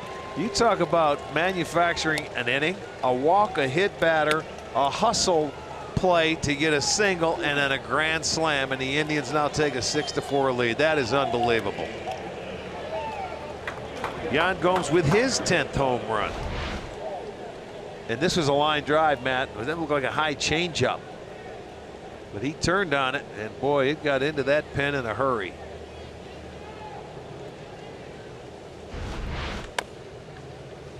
Eric Gonzalez slaps one to first. That's the first out of the inning. And you're right, Rick. It happened in a hurry, quickly. Remember that first inning? They were out there. They made him throw 36 pitches. But boy, these last 4 guys that came up to the plate, bing, bang, boom, and it was all Duffy's fault.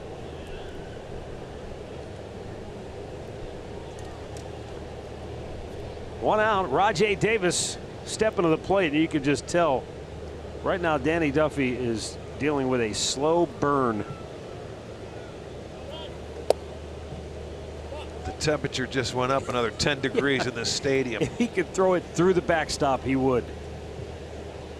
You pitch that well, you pitch that hard to get through, and then a walk, you barely hit a guy, just tick him, and then a hustle play and a grand slam. That was an inning for Brandon Guyer.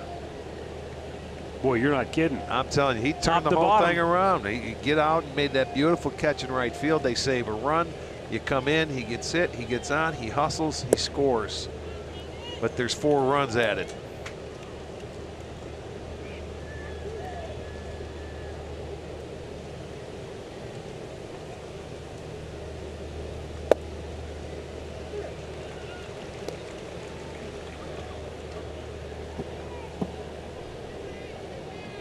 That will not show up on the scorecard so well for him.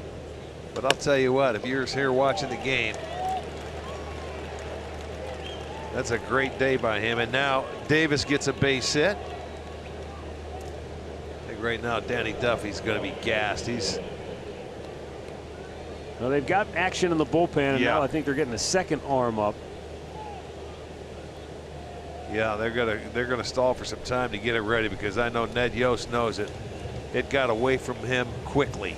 Cal Eldred, the pitching coach, going to go out for a chat. Yeah, they've got lefty and righty up now in the Kansas City pen, and Francisco Lindor is coming to the plate.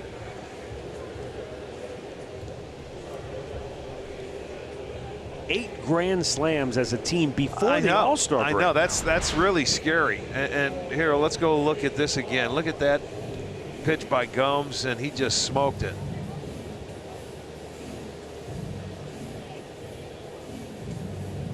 And that got into the bullpen in a hurry. So add his list. There was 4 guys that had grand slams, and now there's 5 out of the 8.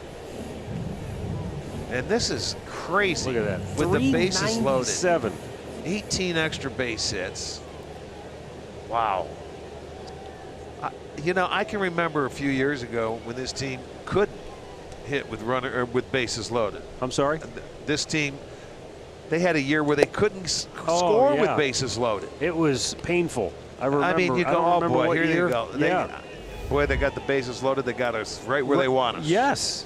And now this year, if you get the bases loaded, they are just raking it in.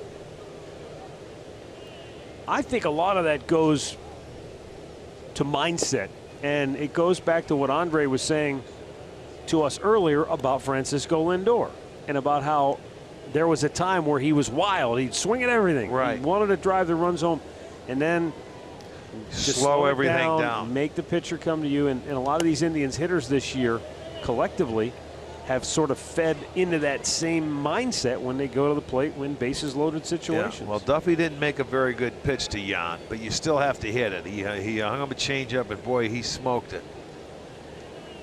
And now it's into their bullpen, so they could save the ball for Yan and give it to him after the game too. Now that they switched bullpens.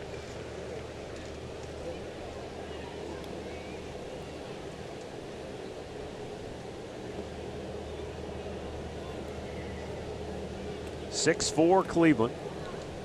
Still batting with 1 out in the inning. And Duffy just over 100 pitches. But the Royals bullpen has not exactly been lights out of late, which is probably why Yost is trying to milk every last pitch he can out of Danny Duffy tonight. Well, hitting Frankie from the right side can be a mistake against lefties because he's been so good this year. But Duffy says, all right, I'm going to get my second out. And if we don't see Yost move, then Brantley will be his last hitter, I'm sure. So Brantley 1 for 3 tonight. Singleton scored back in the first. You know, I looked this up earlier, Arch, because I noticed that Michael had dropped out of the top 10 in the American League in batting average. And I thought, man, it doesn't seem like he's been in any kind of prolonged slump. But I went back and looked. He's now made 72 starts on the year. In those 72 starts, he has 15 games in which he did not have a hit. Okay. So that means in 80% of the games he has started this year, he has had at least one hit. Yeah. Hey man, you hit 300 and you continually just stay at that level for the whole year. That's consistent.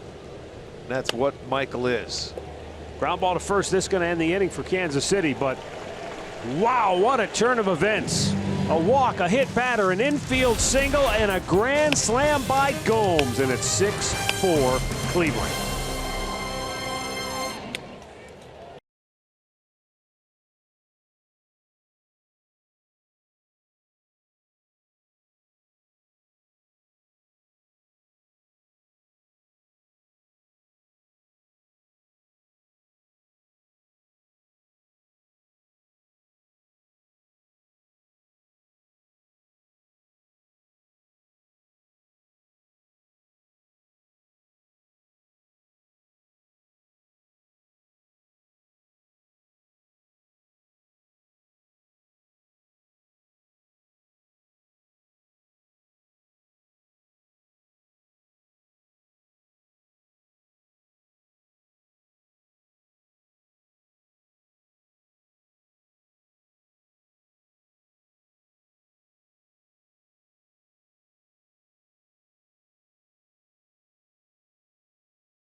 Here in Kansas City, Missouri.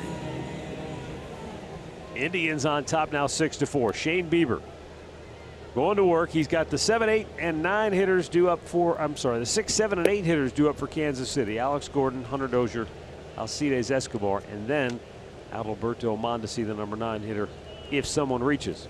Neil Ramirez up in the Cleveland bullpen, warming up.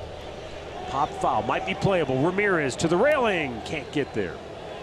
Had a play like that last night that stayed on the field that he was able to just make a catch on. It was a very nice play.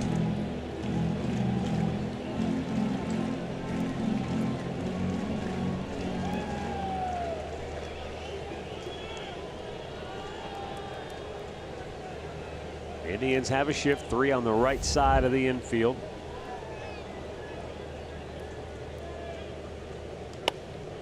And he goes the other way, foul. Ball and 2 strikes. This was the play you're talking about last night. Yeah, this one's staying in play. Look at, he was over at shortstop. He was able to run a long way and snow cone that ball. That's when we were talking about getting snow cones, and Andre wouldn't give me one. I get one tonight, though. He checks, and it's low, 2-2. And Ramirez with Gordon at the plate. He's shifted way over there towards shortstop. Yes, he is, indeed. Now with 2 strikes. Tries to pull it. Lindor throws him out. Boy, Brandon Geyer's had an adventurous night, hasn't he? He's been unbelievable. He sure has. This is a great catch early in the ball game, running right into the fence, took his eye off the ball. Then he had one where due to hit it, and that ball carried on him, and it blew away from him. In this inning, he ends up catching this ball to get out of the inning with no run scoring, and then comes back up, gets on base, hustles his way to second base, and scores on Yan Gomes' grand slam. What an inning for Brandon Geyer. Hunter Dozier swings and misses at a good curveball from Bieber.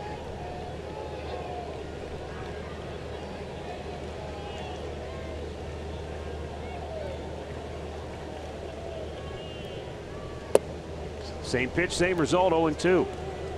I think the play by Geyer on the ball that was hit by Alonso, that's the one that changes the inning too, because it was right after that Gomes hit the grand slam, and Dozier on 3 pitches is out number 2, just the second strikeout for Bieber tonight. Now let's look at that sequence again, and I mean, he wastes no time. You start him off 2 breaking balls and make it 3 in a row, and he chased the 3rd one. And those runs gave Bieber a little jolt of energy. Sure, you know what I mean? Because he yeah. knows this is his last inning, so he's digging deep. He's digging deep right now. But you think about the hustle play by Geyer, and if you can put yourself in a position of Danny Duffy for a second, he's probably looking, okay, we get it out here, and then, oh, we don't get it out. So there's a natural letdown. Then he makes the bad pitch. And bad pitch, boom. but he was upset at himself because he hit Geyer, and I mean just nicked him. He was upset probably because he walked the leadoff man, so it just built.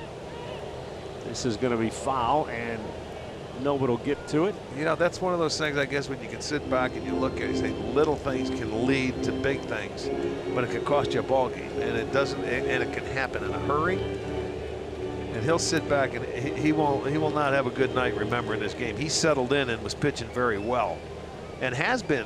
Now this is the 8th start in a row where he's pitched very well. He just let that one get away from him.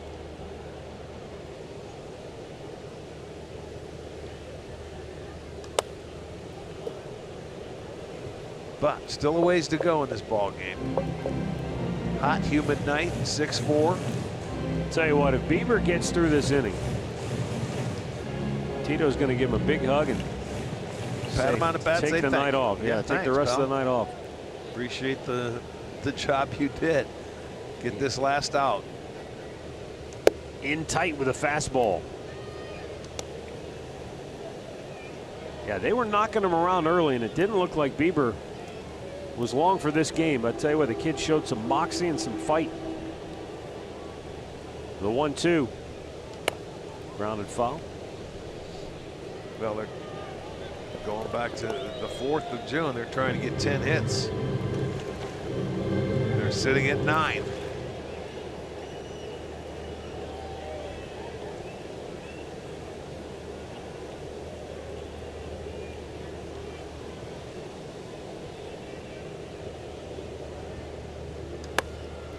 Attaboy. Michael Brantley drifting back. 1, 2, 3. Shane Bieber, for the first time tonight, retires the side in order.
Local Toyota dealers. Visit buyatoyota.com. Toyota, let's go places. And by the injury lawyers at Elk & Elk. Proud partners of the Cleveland Indians. Call 1-800-ELK, Ohio. City of Fountains, Kansas City. 6-4 Cleveland, 7th inning. And the Cleveland Clinic call to the bullpen has been made for the first time tonight. Kevin McCarthy, right-hander, coming on for Kansas City. Danny Duffy went 6. He gave up 6 on 8 hits, walked 2, struck out 3. Just over 100 pitches tonight for Duffy. McCarthy pitched a couple of scoreless innings on June 27th against Milwaukee.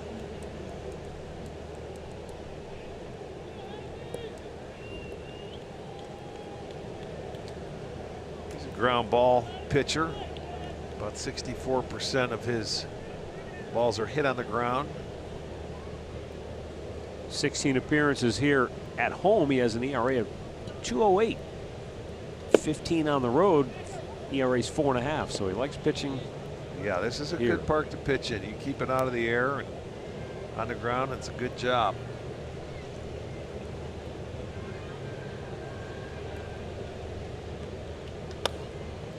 Fouled out of play. You saw Shane Bieber in the Indians dugout. It would appear that his night has come to an end. I would certainly think so. On a hot, humid night like that, 95 pitches, thank you. 6 innings. Jose Ramirez sends a towering fly to center. Herrera makes the catch. Well, come on out Saturday to the ballpark, and it's going to be Jose Ramirez jersey. 17,500 fans will receive one. And you want to come out early, go out to the district. You can enjoy the pregame block party they're going to have. Get your tickets at Indians.com. Saturday night, Oakland A's in town. We're finally coming home. Seems like a month. Edwin with a ground ball to short. And Mondesi takes care of it. 2 down. Well, let's go back to the 6th inning in case you missed it. Here's what happened in the 6th. Started with a walk, and then Geyer got nicked. I mean, barely. Now the hustle play. Watch him go Head into down. second base. Just beats the force, and they're loaded. And Yan Gomes Gets the hanging changeup, man, and that's 4 runs on 1 swing right there. And that single was a gift single because of the hustle of Geyer. So he's going to get a few dinners. Geyer bunts it almost in self-defense, and the throw gets away, and now he's going to go to second base. It is his night. It is. He is in the middle of every action play It's- we've seen. Absolutely. Look, he's struggled this year against right-handed pitching right there. So he says, I want to do something. This ball comes up and in, almost hits him, but he puts it down. So he was late getting out of the box, but he put the bunt down, and the throw by the pitcher is a short hop. They cannot come up with it. Dozier can't come up with it. I don't know. They're going to give him a single and then an error on the pitcher. Well, he'll definitely take it. Good for him. It's your night, Brandon. And Yonder Alonso to the plate. He already has 2 hits. A run batted in and a run scored.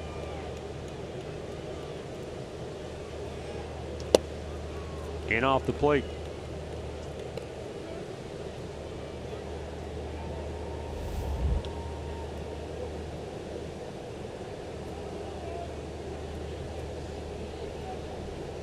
Hits are even now at 9 apiece.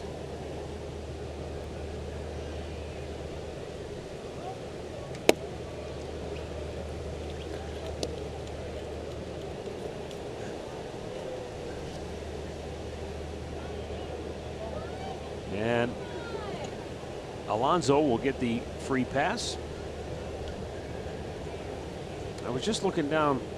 Arch, I've got 7 of the 9 hitters for the Indians who have a hit tonight. Yes, that's correct. Only Edwin Gonzalez. and Eric Gonzalez are without a hit. Here's the man of the hour, Yan Gomes. Well, it's been the 2 innings. It was the first where they scored their 2 and the 6th where they scored their 4. But a chance to come out here with 2 outs and still get some runs on the board. Yan Gomes' grand slam. That's amazing. 8 grand slams for the Indians this year by 5 different players.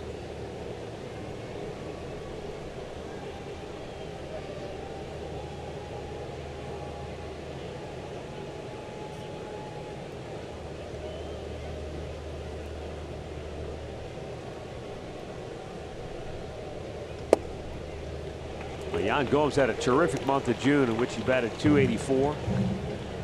3 homers, 11 runs batted in the 20 games that he played. And July's gotten off to a pretty good start.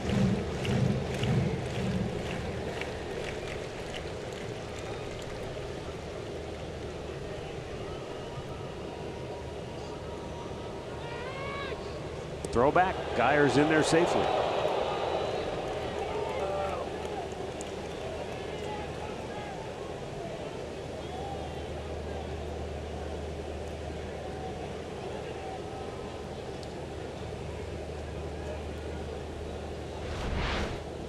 He got back in. It's amazing. Everything close now. They take a peek and take a look at it. The approach for Gomes, I would think, would be that right side with 0-2 count. He yanks it foul. Pullman. Yeah, tried to come inside with him on an off-speed pitch. It was a changeup.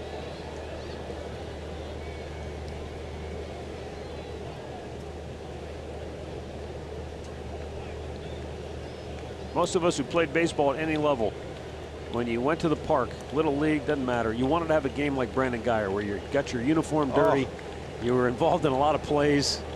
I'll tell you what, he's going to be in a tub of ice after tonight, and in the air conditioning. That's what the pitch I'm thinking about. He's going to try and get him out and to try and stay back on it and go to right field. You know, this is a humongous outfield. It's hot, it's humid, and he has been all over this park tonight. He's got grass stains, dirt stains. He's got it all going. Beautiful. Just hang your uniform up. Don't even get it washed tonight.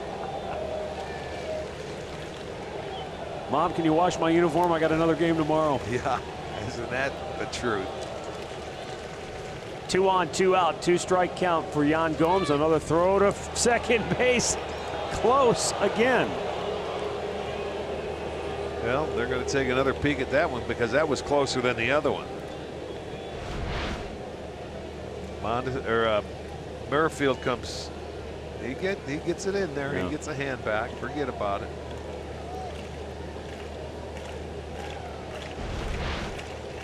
Looked like Merrifield. You see him shaking his hand. He couldn't get his hand in position to get the tag on Geyer. Well, Brandon, stay right there. Now the 0-2. Struck him out. That'll end the inning. Stretch time in Kansas City. Cleveland 6, the Royals 4.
You've been asking for it. You didn't say anything bad tonight, Arch. Thank you. You've been nice to the bullpens. You know, you'd have thought somebody gave us $1 million. It's amazing. Hey, it's worth $1 million to me. That's good. Thank you. You got it. I'm glad you guys are enjoying. That was a good teammate right there. All right, here is Neil Ramirez. Pitching in the bottom of the 7th inning with Adalberto Mondesi, and then the top of the order for Kansas City.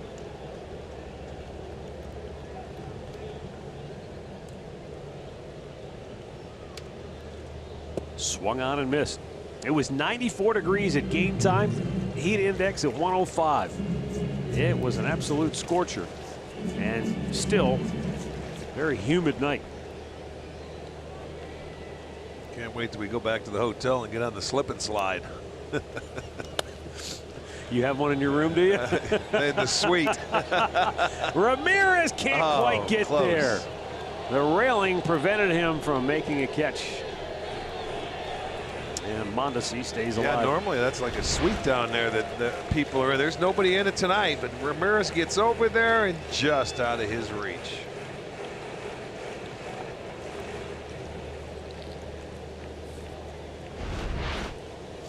Seemed like he thought he had one more step, or he thought that the railing was coming quicker than it was.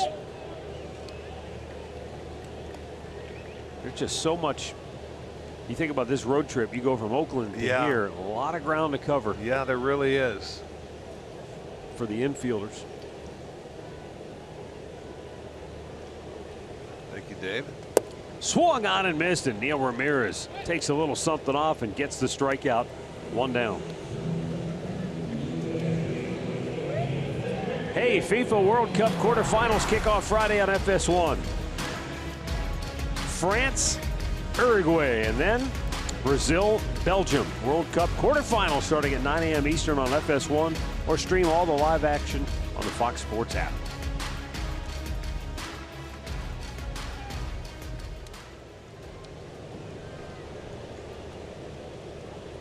One down, Whit Merrifield at the plate, top of the order.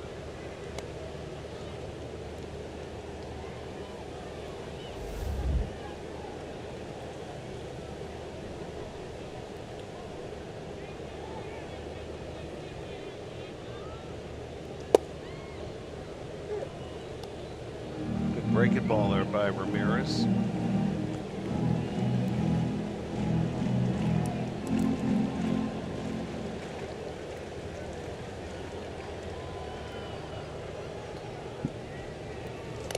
Fouled right back.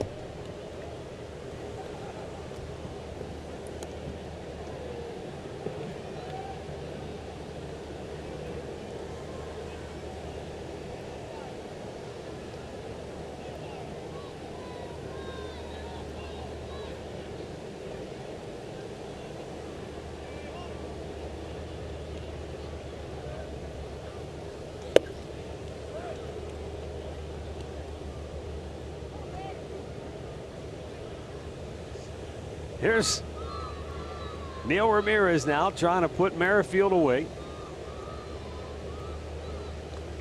2-2 count, and he pops it foul.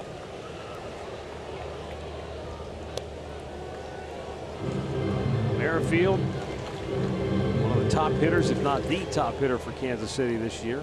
And Neil Ramirez, who has done a terrific job helping to fortify the Indians bullpen.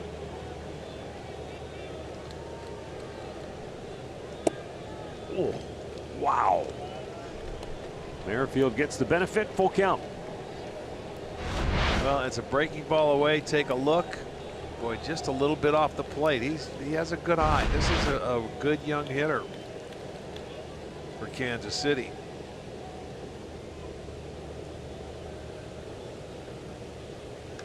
Popped him up.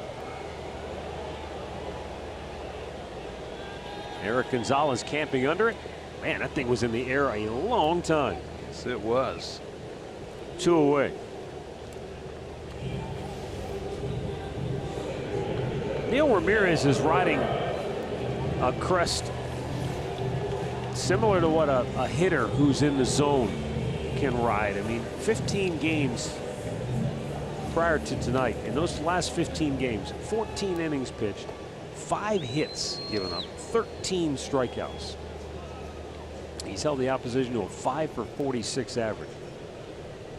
And I think that just from my perspective, when you see a relief pitcher who gets used frequently like he does, when they have some success and they can build on it, and one appearance leads to the next, Matt, he with told that us. confidence just is through the roof. Sorry about that, but he told us when we were in Chicago, I remember coming out of the month of May, and he says, you know, when I first came up, it was like it was blood in the water when our relievers came in. He said, we got to turn that around and we got to attack.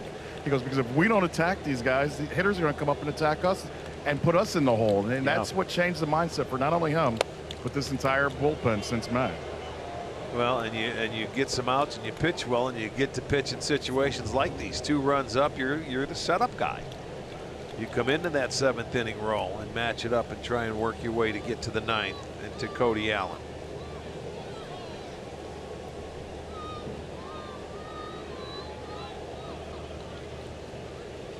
Fouled back.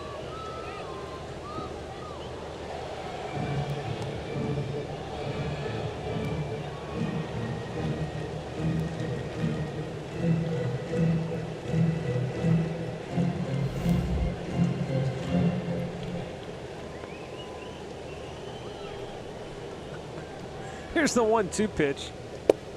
Just a bit high. Andre, just want you to know Tim Belcher's upset now that he didn't get a slushie. Oh, man. And I see him. I look at him. Tell him that's Rosie's job. Tell Rosie, hey, come on. Tell him I got him on the 4th of July. How about that?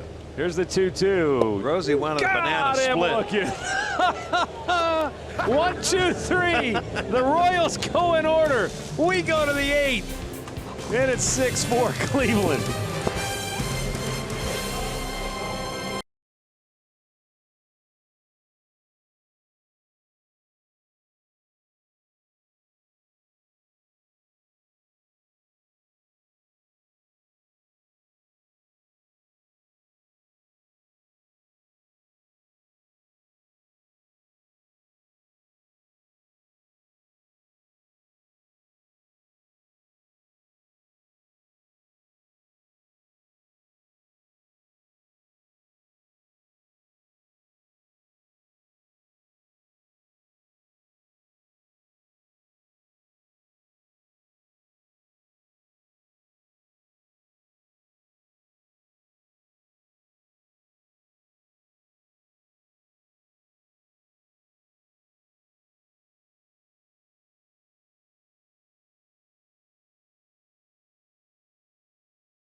Brandon Maurer now on a pitch for Kansas City here in the 8th.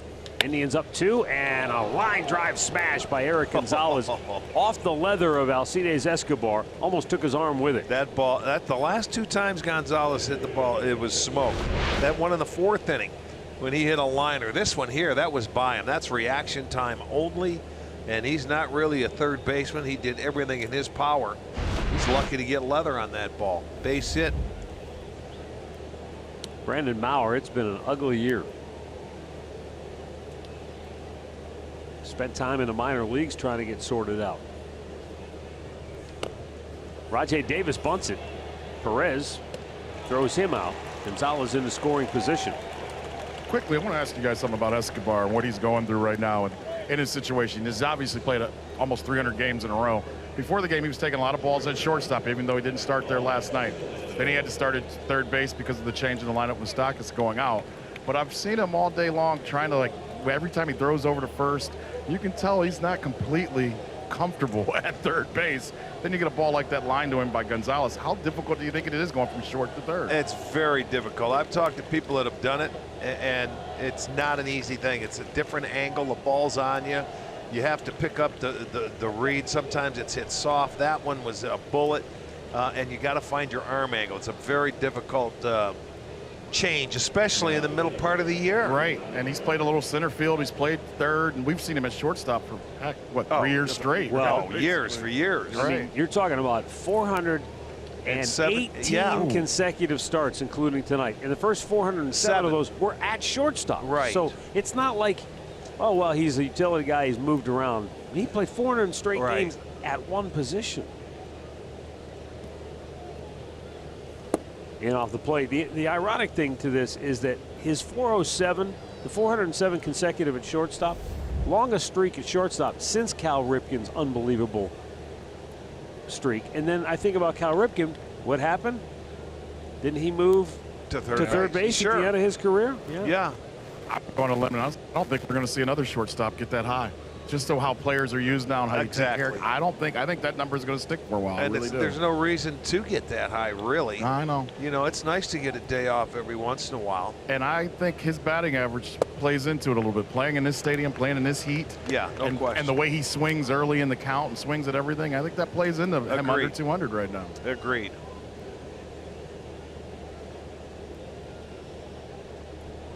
Look, it's the manager's job to manage, and if he feels like you need a day off because you're dragging, you take a day off.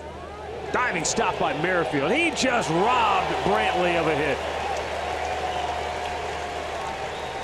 He sure did. A nice play. I mean, ranging and diving far to his left, the glove side, and he snags it. It looked like it was going to get under the glove, but no, it does not. It sticks. He throws him out. The two runners move up to second and third now. Straight larceny. And Jose Ramirez with first base open. 1 for 4 tonight.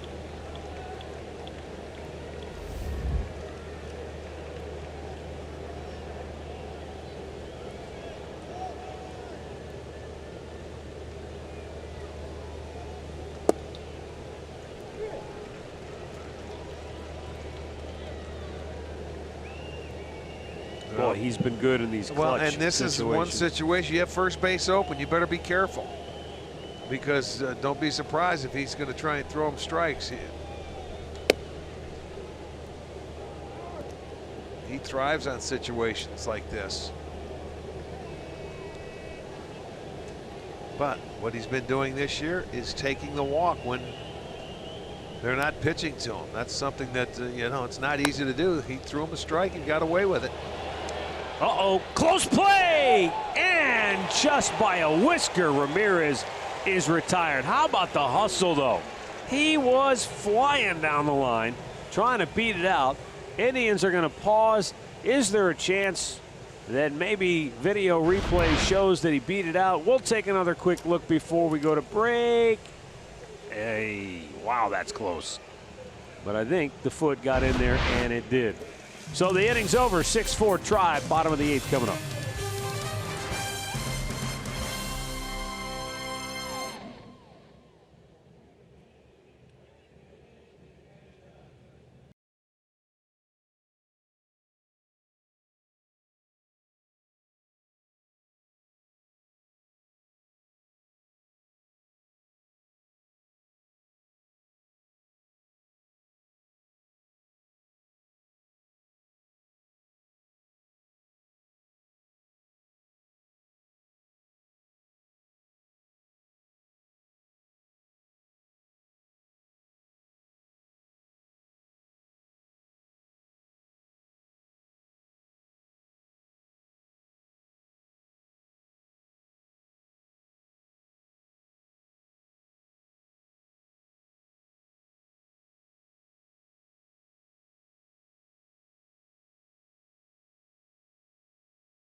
Salvador Perez. He worked a scoreless 1-2-3 seventh inning in relief of Shane Bieber, who went 6 innings tonight. Bieber gave up 4 runs in the first 2 innings, but then shut him out over the next 4 frames. Perez pops it up, foul ground. Alonso to the dugout, reaches over near the camera but couldn't snare it.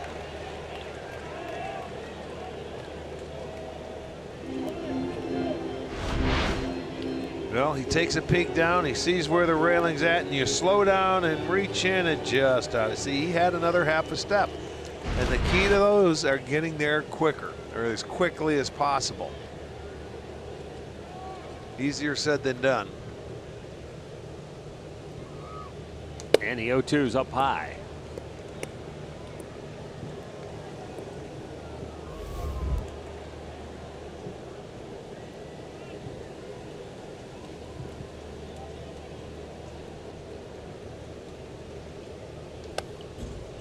Challenged him with that good fastball, and Perez able to foul it straight back.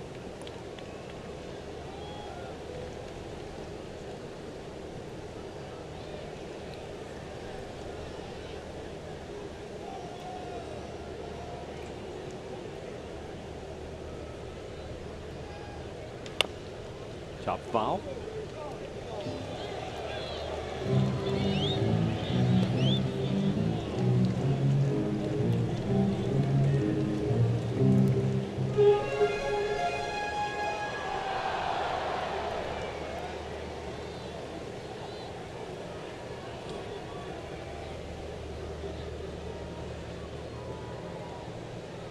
Inside, he just missed. Told you the Indians have 8 grand slams now on the year. And you want to challenge your friends to a little trivia later tonight. Ask them who's leading baseball in grand slams. 2-2. He hit him. That's not what he wanted. Now the tying run comes to the plate the rest of the inning for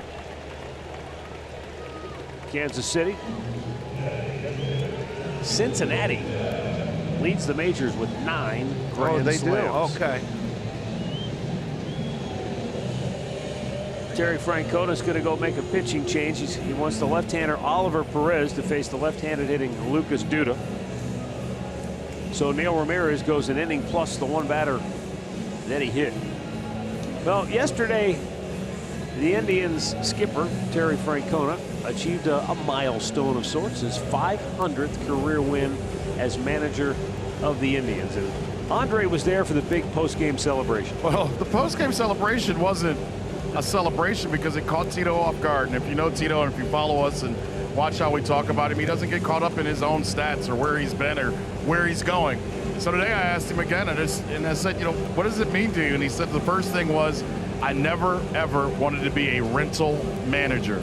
He says, when I came here, I wanted to come here and I wanted to do things right. I wanted to be a part of building something. I wanted to be a part of sustaining something. And right now, I feel like we've built exactly what when I came here, what we wanted to build. And he says, over the next few years, whatever happens, happens. But he appreciates the people that they have, the lineups that he can make, and how he can trust these guys. And he said, in 3 or 4 years, if he's lucky enough to be here still and still winning games, if the team wants to go on the way the Kansas City Royals have gone, where they've got younger players, he says he's all for it because this is home for him, and he loves being the manager of the Cleveland Indians because of the relationships he's been able to build.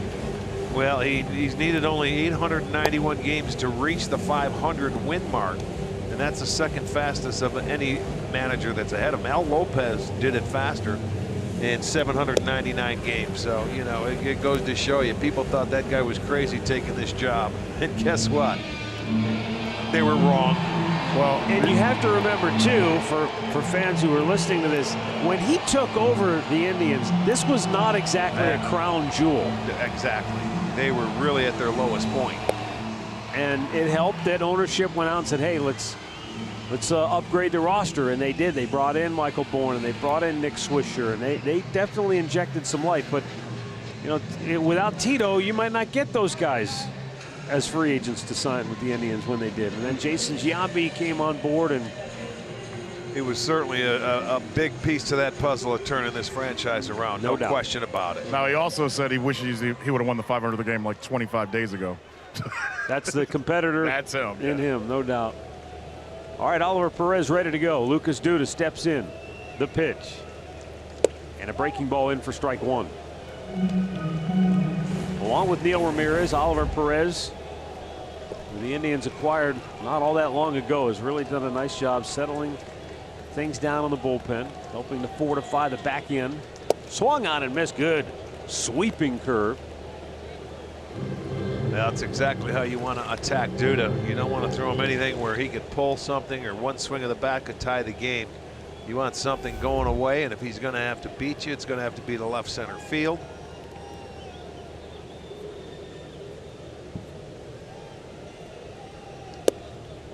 Just a bit low. I think you come to admire a guy like Oliver Perez, who's pitched 8 different major league clubs, and he walks in, just fits right in, does his job. Yeah, it's a pro. A little bit outside 2-2.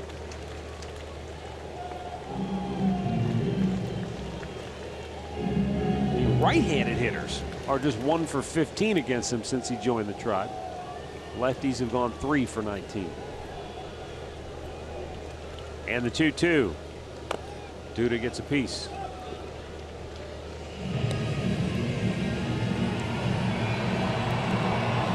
Perez was a starter at one point in his career, but he's a guy that certainly understands that hitting's all about timing, and he'll do anything he can to try to mess that timing up. Yeah, but I don't want to see him, slow it down and leave it on the inner part of the plate. Throw that dart away. A low fastball. He didn't chase. He got him. He had him down 0-2. He hasn't chased that breaking ball yet. So we'll see the pitch of decision right here.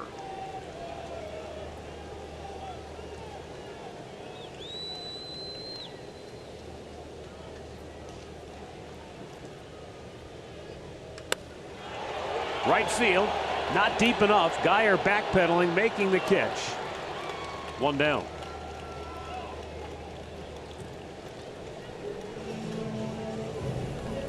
And it looks like Tito's going to stay with Perez to face Jorge Bonifacio, the right-handed hitter, with the lefty Alex Gordon on deck. I believe that's Cody Allen who is up and ready in the bullpen should Terry call upon him for a multi-inning save. Well, he's hoping he can either get a ground ball double play out of it here or get Bonifacio out and Gordon would be best case scenario. Bonifacio doubled in the 3rd. And then he tried to bloop one in to right field in the 5th, and that's when Geyer made that sensational play that kept the Royals from getting on the board, adding a run to their lead at that point.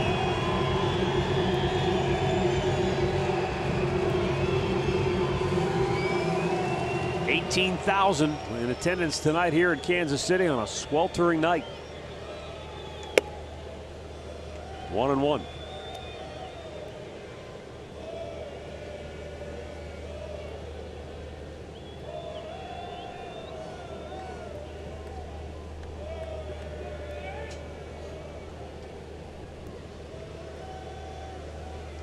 Missed outside. 2 balls and a strike. All right, speaking of the Reds, we mentioned them a little while ago. They got a wild one going at home with Chicago. The White Sox and the Reds are tied 8-8 in the 11th. Wow. Down in Cincinnati. Upstairs, 3-1.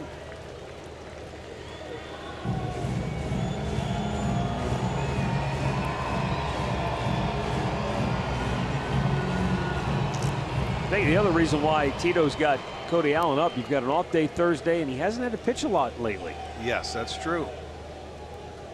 3-1. Swung on and missed in a full count. Bonifacio looking for the heater. He slowed it down on him, threw him a slow breaking ball. Not a bad idea.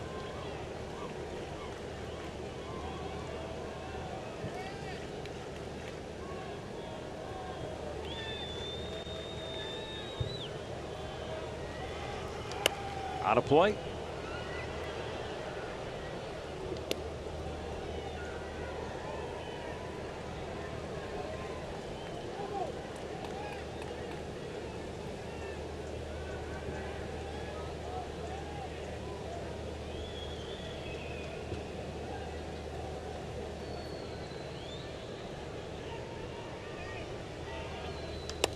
Oh, he got in on him with the fastball and he pops him up.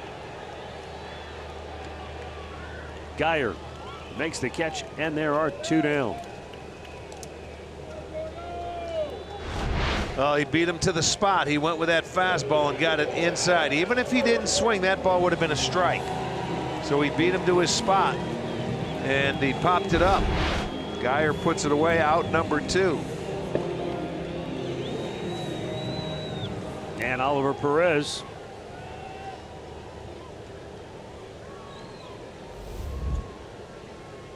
has a chance to get out of the inning now if he can retire Alex Gordon. This will be his last hitter.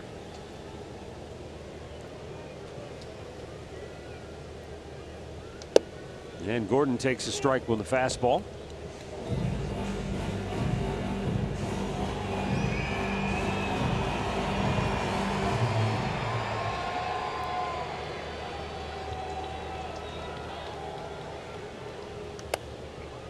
Out of play, left side.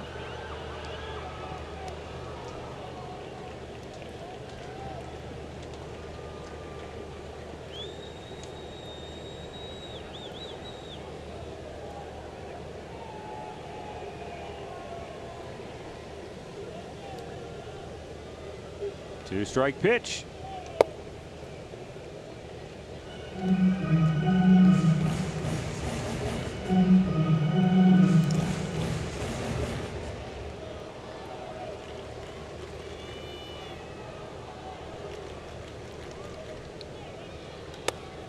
And off the end of the glove of Eric Gonzalez. It's a base hit for Alex Gordon.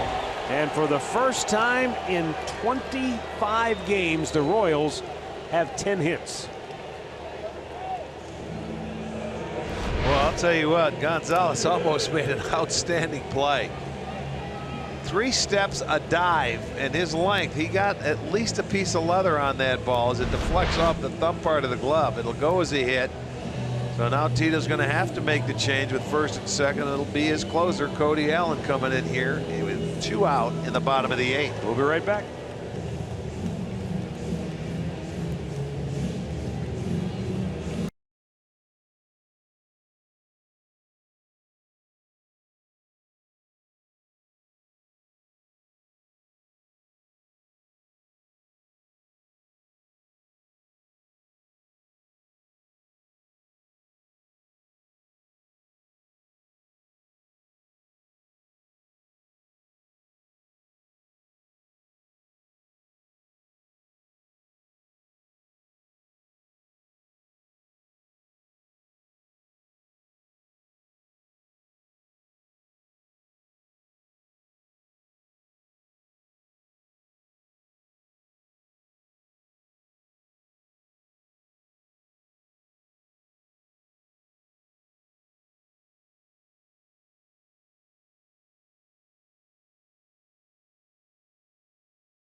The comeback by the Indians. They have 2 on with 2 out. Hunter Dozier coming to the plate. He is 0 for 3 tonight. Cody Allen on to try and save it for the Indians. And he'll be looking for a 4-out save here tonight. He has saved 16 on the year. Yeah, the last time Cody pitched was in St. Louis. 5 days rest, or at least 5 days between outings. Swung on and missed.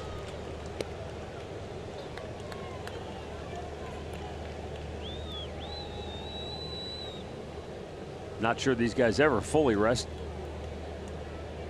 Even when they come to the park, Games they don't pitch in there. They throw at some point.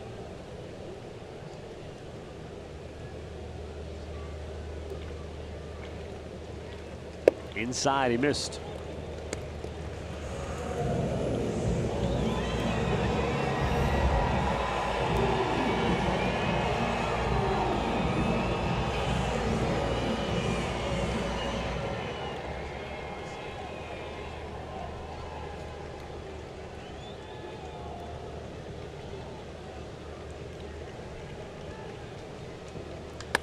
Line drive and a base hit to center field. Perez, who runs like a beer truck.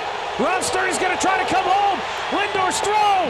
It's in time. No! They call him safe, but Yan Gomes immediately points to the dugout and asks for Tito to challenge the play. We'll see what happens. Well, I'll tell you what, they got caught off guard because Lindor didn't know he was running home. Frankie's walking off the field. He thinks they got him from his vantage point. That's because Gomes told him. He tagged him. He says, put him on. He thinks he tagged him before he got it. I know Gomes. I saw him pointing right to the dugout to say he got him before he got a hand on the plate. So we'll get another look at it. But I don't think they realized Davis got it in a hurry because, you know, you're not worried about him. But, you know, he just bounced it in. Look at Frankie and then realize he's coming home. Now, if he tags him, he's out. But he slid past us. We'll see. See, let's see. Does he tag him? He tagged him. He tagged him in the back there, right there. Boom. There's the tag, and his hand is on its way down, so he's going to be out. Yeah, that's quick. That's fast. He missed it. So it's already been overturned, and the inning is over.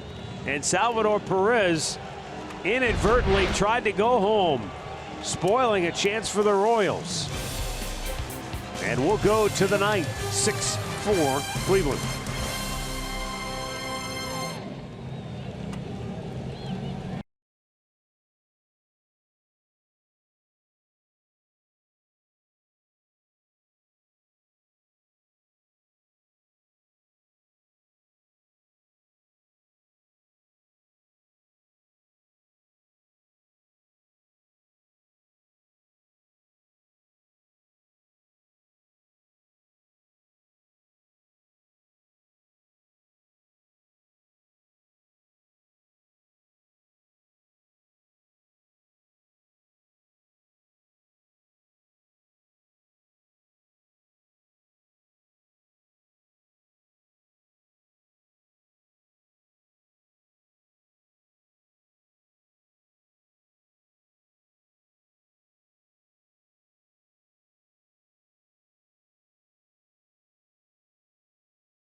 May not be reproduced or retransmitted in any form, and the accounts and descriptions of this game may not be disseminated without the express written consent of the Cleveland Indians.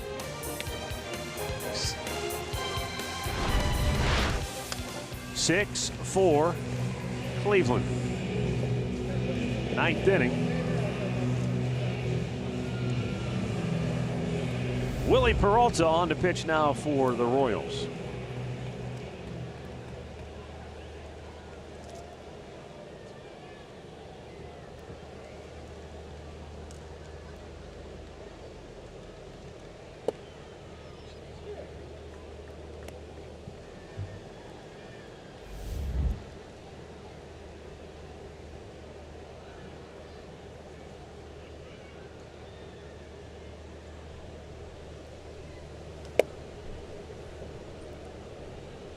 Peralta, a guy that split time last year with the Milwaukee Brewers and their AAA club, Colorado Springs.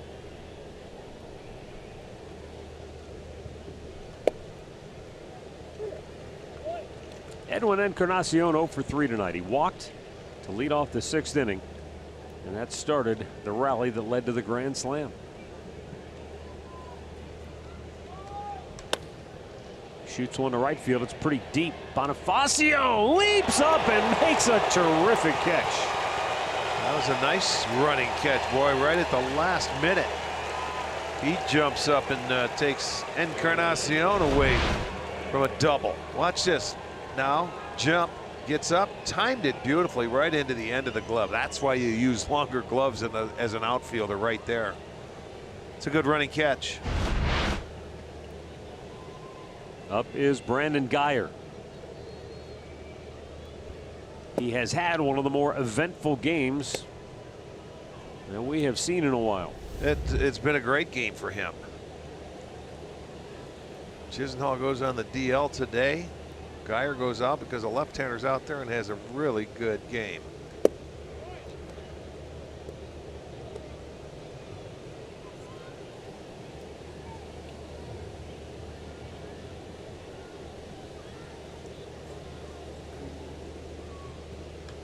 Oh my.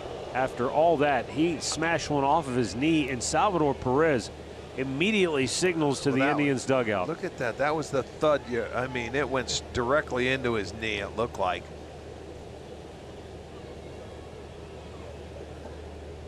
Wow. Are you kidding me? I'll tell you what, that ball was coming inside. He put a good swing on it, and watch how quickly.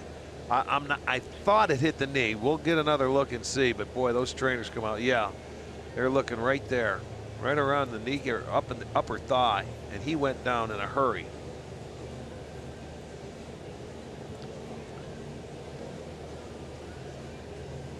Right there. Yep. Right on the inside right on the part of the kneecap. knee. Ouch. Yep, absolutely. That's a stinger right there.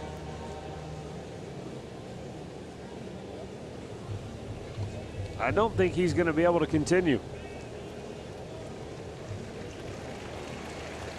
No, he could barely put any pressure on it. Unreal. I mean, after the night he had, to have it end like that just doesn't seem fair. Let's just hope that once he gets in there and gets a little feeling, it's going to be a bruise and they can ice it down and he'll be okay. Naquin's going to come up and hit. Let's take one look at it. Look at the front knee. Right off it, on the inside part of it. I mean, a direct hit. So he's going to end up having to leave the game, and Naquin's going to come in and take his spot.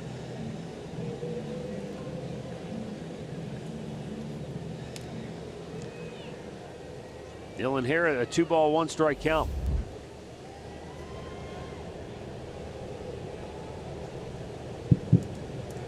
We'll wait and see what the end result is, but after losing Lonnie Chisenhall to the DL earlier today, they could be potentially looking at another outfielder in as many days.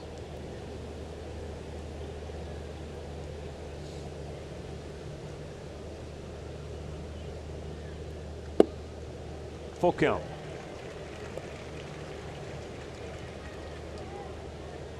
Yeah, this is coming in when you get a chance to hit. You're only going to get 2 strikes, and you're only going to get 2 balls.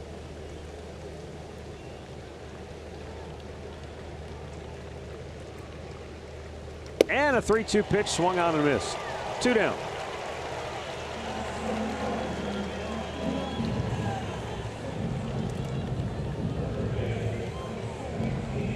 I know you're always supposed to stay in the game mentally. That's part of your role when you're not in the lineup, when you're not playing. But you're in the 9th inning and a guy's having a kind of night Geyer is. The last thing you're thinking is he's going to get hurt here and I'm going to have to go in and bat. No, absolutely nothing you could do there. That's just a situation where it's, you know, you're watching a ball game. Something like that happens and you're called to go in there. There's not a whole lot you can do to prepare. Get ready, get loose, put the donut on your bat, and hope you put it in play. Well, and think about this too. In your era, you didn't have anywhere to go and get loose during the game. At least the guys now, the bench players, They can go on the treadmill. They can, you know, go upstairs, take them dry swings off a tee, whatever. If you're sitting, that's what you have to do. You got to get out there when they go out and play defense. You go into the clubhouse and stretch and do whatever you can. But the amenities are so much nicer now. They have stuff right down off right the behind dugout. the dugout. Yeah.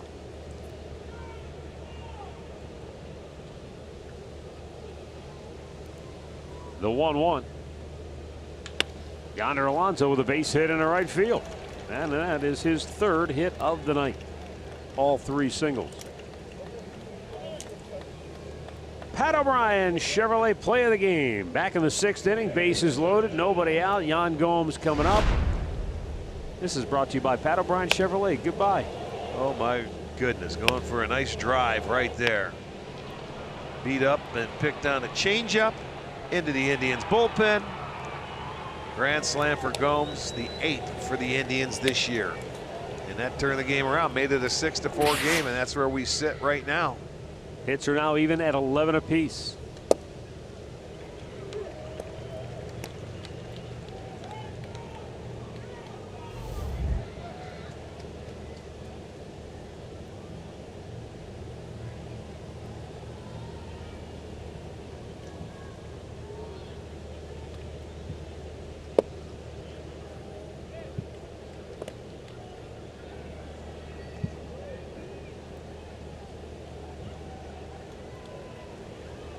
One count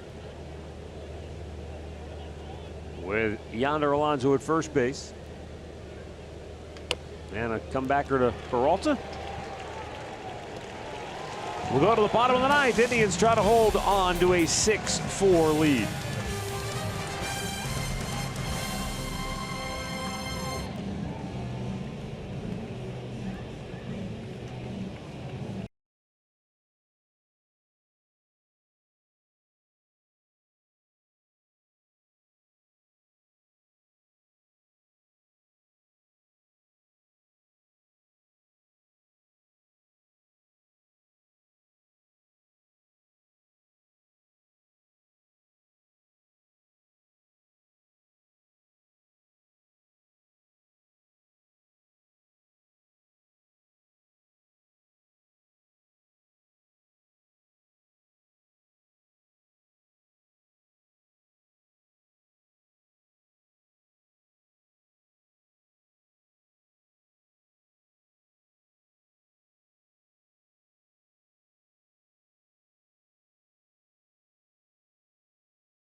Them up. They didn't want to send him, and the third base coach knows his speed, but Perez ran through it and then hesitated and then started up again.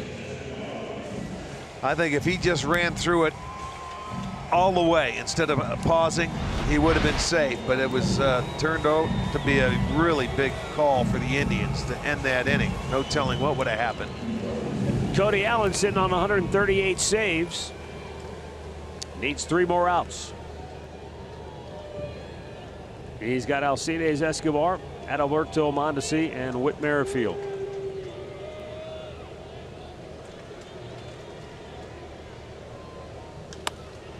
Right field, over near the line, Tyler Naquin has room. 1 down. Recapping the storylines brought to you by your Ford dealers. Danny Duffy in his career against the Indians, not very good. He was brilliant tonight until the 6th inning. Lindor 2 for 4 on the year, batting .380 from the right side. Measly .380. Yeah, Duffy, you're right. He gave up 2 in the first and settled in nicely, and the Indians got 4 quick ones in the 6th, and so far that's all they needed. Yeah, at one point he had retired 9 in a row, and he was just on cruise control, but it just got away from him so quickly in that 6th inning. That's one that I think if I was a pitcher, it'd be hard to sleep tonight after a game like that. You could go back and rehash it and try and figure out what went wrong. Oh, Gonzalez can't find the handle on it, and then further compounds it by throwing it into the dugout. And that's, you know what, that's what you do. You're a young guy. He made a nice stop. Come up, he didn't catch it cleanly, so he wanted to make the great play, and this guy gets down the line very well. It's there again, that's knowing who's running the bases here. He gets down the line, made a terrific stop here to get the ball, picks it up, and then throws it wildly, and there's nothing that Alonso could do to at least knock it down. It goes into the dugout, If so he it's a base catches hit it in there. cleanly, then you got a chance to make the play. Right. Once it rolls away, that's where he's probably got to say, all right, just take your losses. Yes, that's what he should have done. Just give him the single, but that's okay. 1 out. Back to the top of the lineup. Rosell Herrera, or excuse me, Whit Merrifield, the batter, with Rosell Herrera on deck, and that pitch is up high.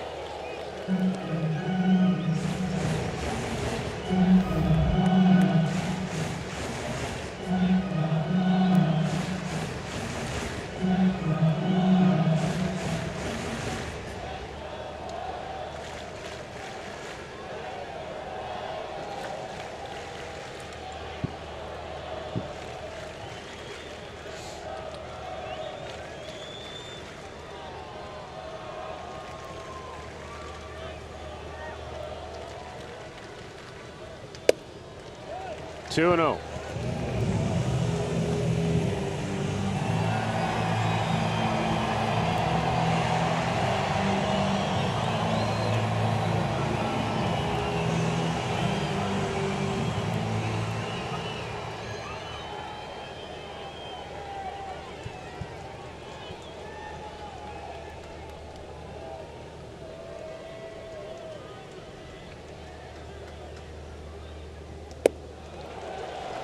Three balls, no strikes.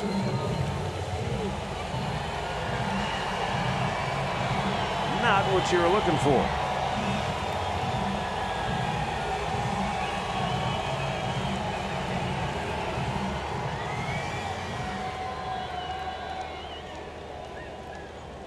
Merrifield, an RBI single back in the 2nd inning of tonight's game. He's the tying run at the plate, and Cody Allen's 3-0 pitch is low, ball 4, a 4-pitch walk.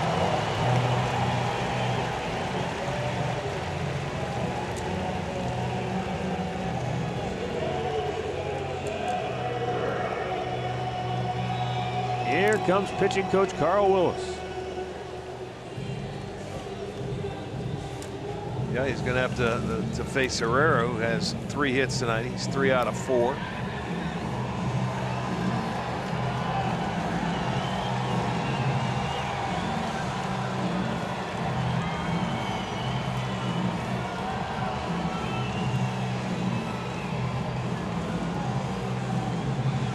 And Salvador Perez, just itching to make up for his base running mistake, waits on deck.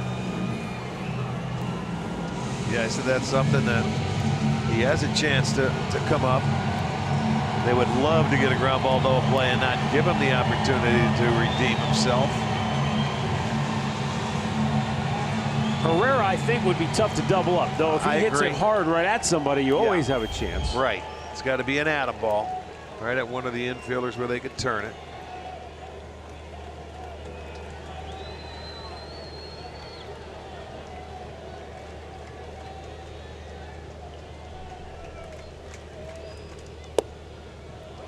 A low strike called on Herrera.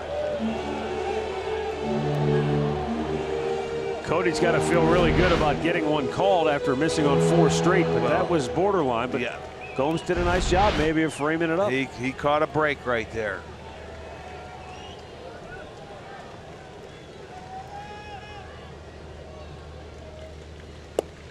That one was definitely low, and it's 1-1.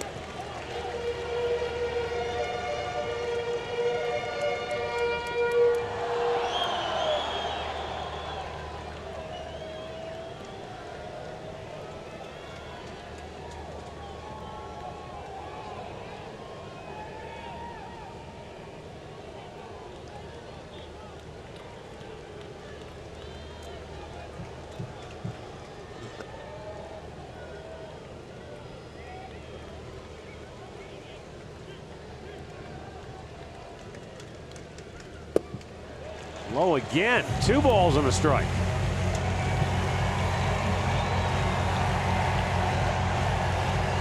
Well, he was missing earlier in the count. Carl Willis went to the mound. He's been down in the zone, but he still is not throwing strikes.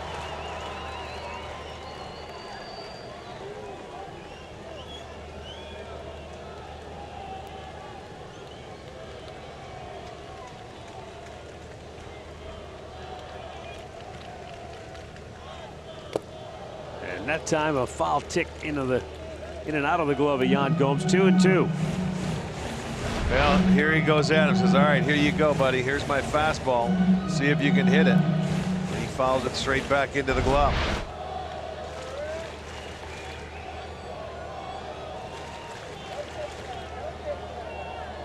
Does he have him set up for that good knuckle curve? If he can throw it for a strike, that's the thing. You don't want to bounce it.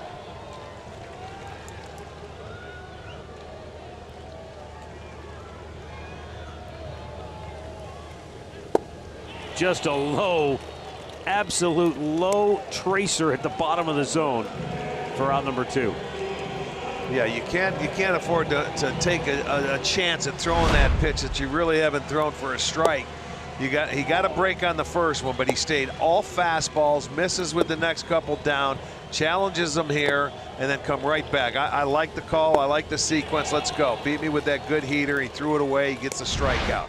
Now this is the guy you may have to have that hook for. Salvador Perez, 0 for 3 on the night, was hit by a pitch in the 8th inning and then thrown out at the plate to end the inning. Cody starts him with a curveball and just missed for ball 1.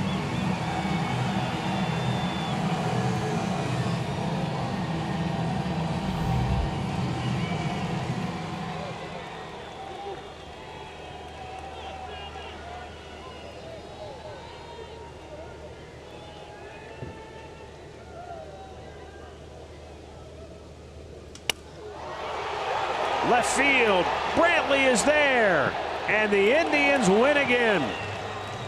They've taken the first 2 in the series here against Kansas City, and they've won 3 in a row overall.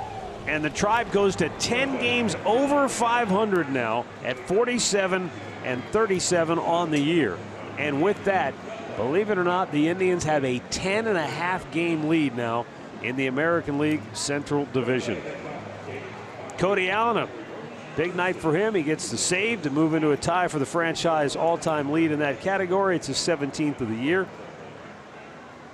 And Shane Bieber gets the win to go to 4-0 on the year. Danny Duffy ahead.